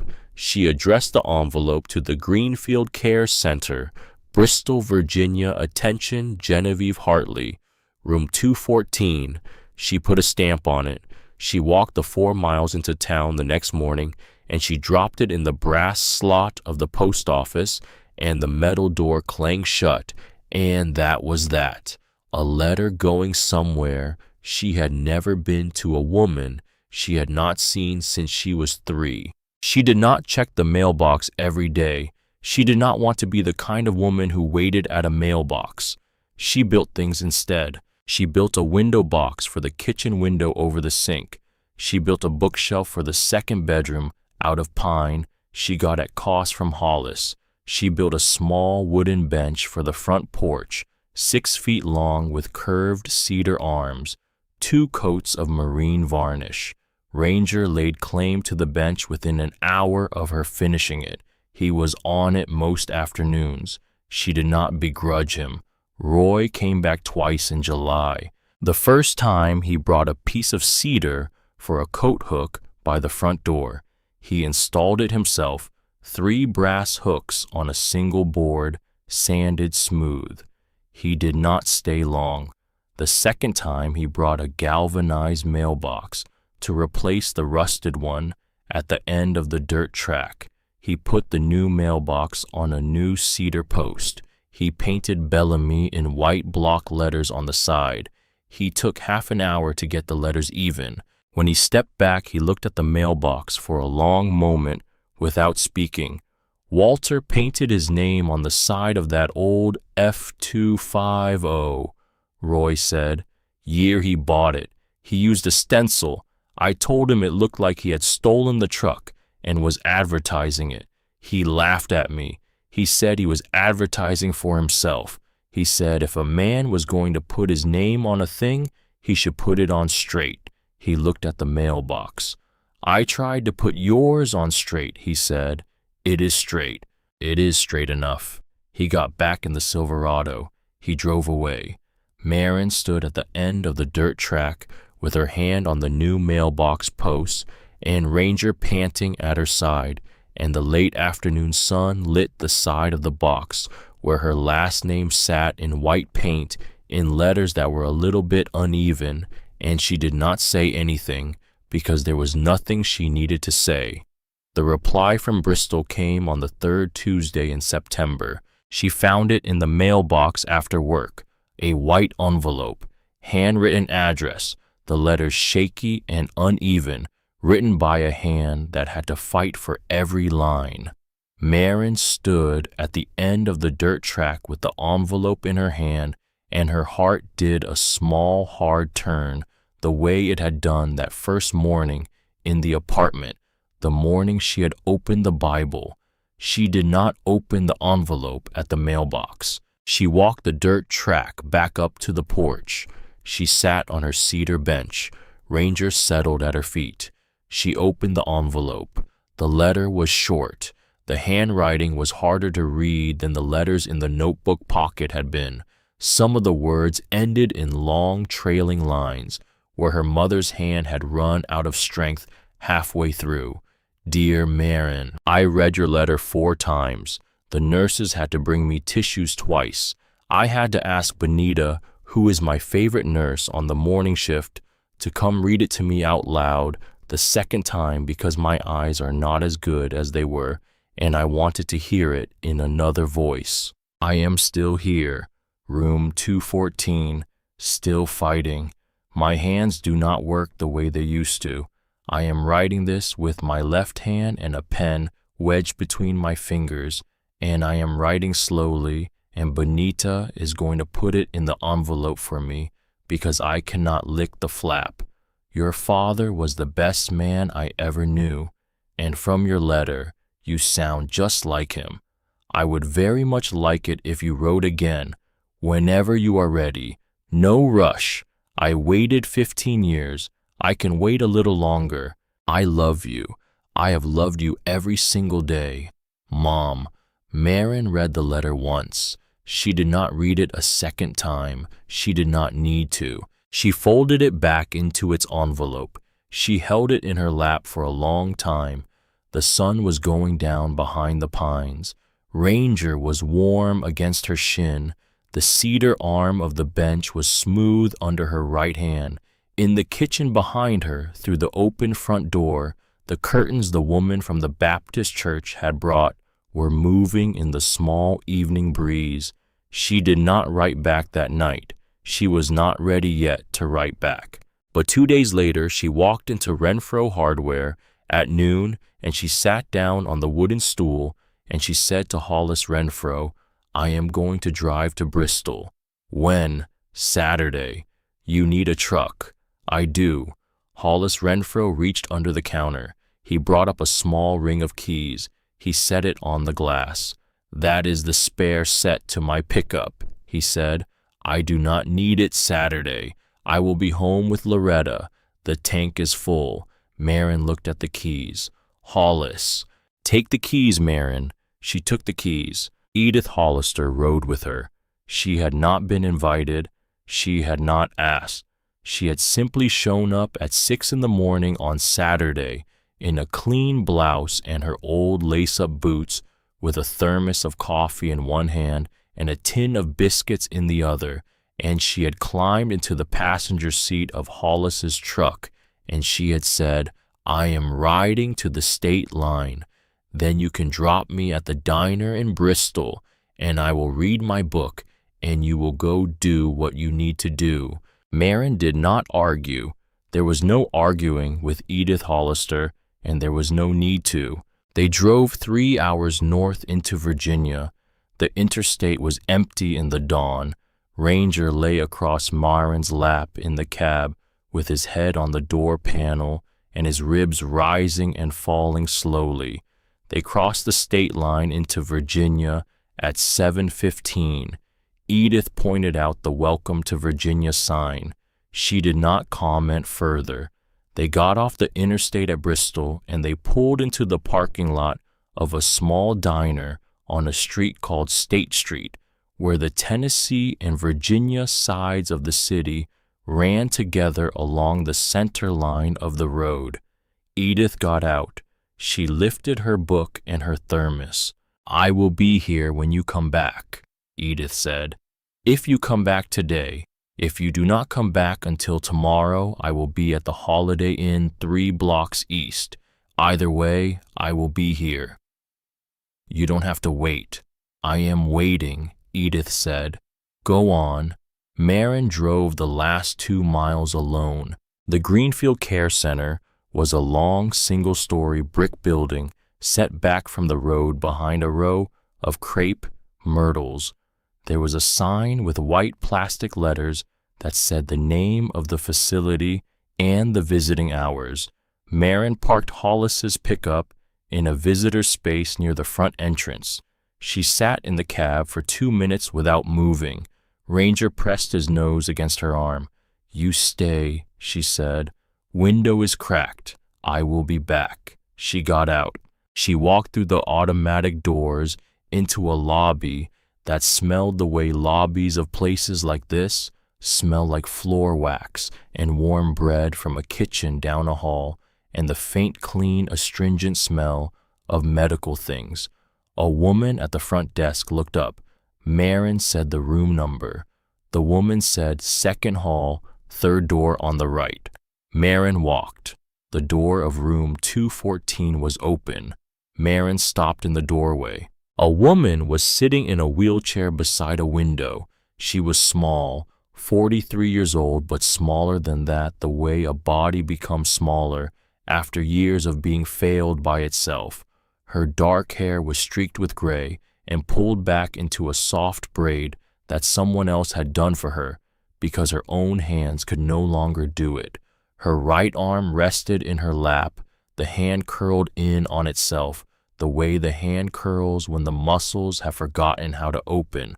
Her left hand was on the armrest of the chair. The window beside her looked out at a small garden where azaleas had bloomed in the spring and were not blooming now in September, but had been pruned recently by a careful hand. She turned her head slowly when she heard the footsteps in the doorway. She looked at Marin. Marin looked at her. Vivi Hartley did not speak right away. She lifted her left hand. The hand shook. She held it up at chest height, palm, out the way a person holds up a hand to stop a thing or to ask a thing. The hand stayed there. Marin stepped into the room. She walked across the linoleum. She crossed the 8 feet between the door and the wheelchair in steps that felt longer than they were. She stopped in front of her mother. She knelt down beside the wheelchair so that her face was level with the face in the chair. She reached up. She put her hand against the trembling hand in the air between them. Their fingers fit. Vivi closed her eyes. She opened them again. "You have his jaw," Vivi said. Her voice was thin. Some of the words were soft, where the muscles of her tongue were tired, but the voice was hers, and Marin had not heard it since she was 3 years old, and the voice was hers. "I know. I never thought I would see your face again," Vivi said. "I know." They sat that way for a long moment, Marin's knees on the linoleum and her hand against her mother's hand, and her mother's breath moving in and out of a body that was failing her, and the September light came through the window and lay on the floor between them like a small, still pool. Marin reached into her back pocket. She took out her phone. She opened the photo gallery to the picture she had taken 3 days ago of the front of the finished house in the early morning light, the pale blue paint catching the sun, and the new oak door standing closed, and the cedar railing along the porch, and the steps going up to it, and Ranger sitting at the bottom of the steps, looking back at the camera. She held the phone up for her mother to see. Vivi looked at it. She looked at it for a long time. Her left hand still trembled in Marin's right hand. Her mouth moved. "He built that," Vivi said. "He built it. For you. For me." Tears came down Vivi's face without sound. They came down the left cheek faster than the right, because the muscles on the right side of her face had been failing for 2 years now, and the tear ducts on that side did not work the way they used to. Marin reached up and she wiped her mother's left cheek with the side of her thumb. The skin was warm, the bone under it was small. "I am sorry," Vivi whispered. "I am so sorry, Marin. I am so sorry." "I know. I should have stayed." Marin did not answer right away. She thought about her father's notebook. She thought about the will. She thought about the cot in the room with the east window and the wool blanket that had smelled like Old Spice and pine. And she thought about Ranger at the foot of the cot. And she thought about Hollis behind his counter at 6:50 in the morning. And she thought about Edith reading a book in a diner 2 miles away. She thought about the woman in front of her, who had been 27 years old and had sat by a dying mother for 4 years and had been told she was going to be the next one, and had decided in a way that was wrong, in a way Marin did not yet completely forgive, that she would not put a child through what she had been through. "You should have stayed," Marin said quietly, "but I am here now." She lifted her mother's left hand. She held it against her own cheek for a moment. Then she pulled the second wooden chair in the room close to the wheelchair, and she sat down beside her mother, and she opened her phone, and she scrolled through the photos slowly, one at a time, and she showed her mother every room of the house her father had built her: the kitchen with the butcher block counter, the bathroom with the blue tile, the east window with the white curtains with the blue trim, the cedar porch railing, the new oak door, the mailbox with Bellamy painted on the side in slightly uneven white letters, the bench Ranger slept on, the pale blue bedroom. Vivi did not speak through any of it. She just looked. When the photos were done, Vivi turned her head against the headrest of the wheelchair, and she looked at Marin, and her eyes were the color of weak tea, and they were full of water, and she said one sentence: "He kept his promise. He did. Both of them. Both of them."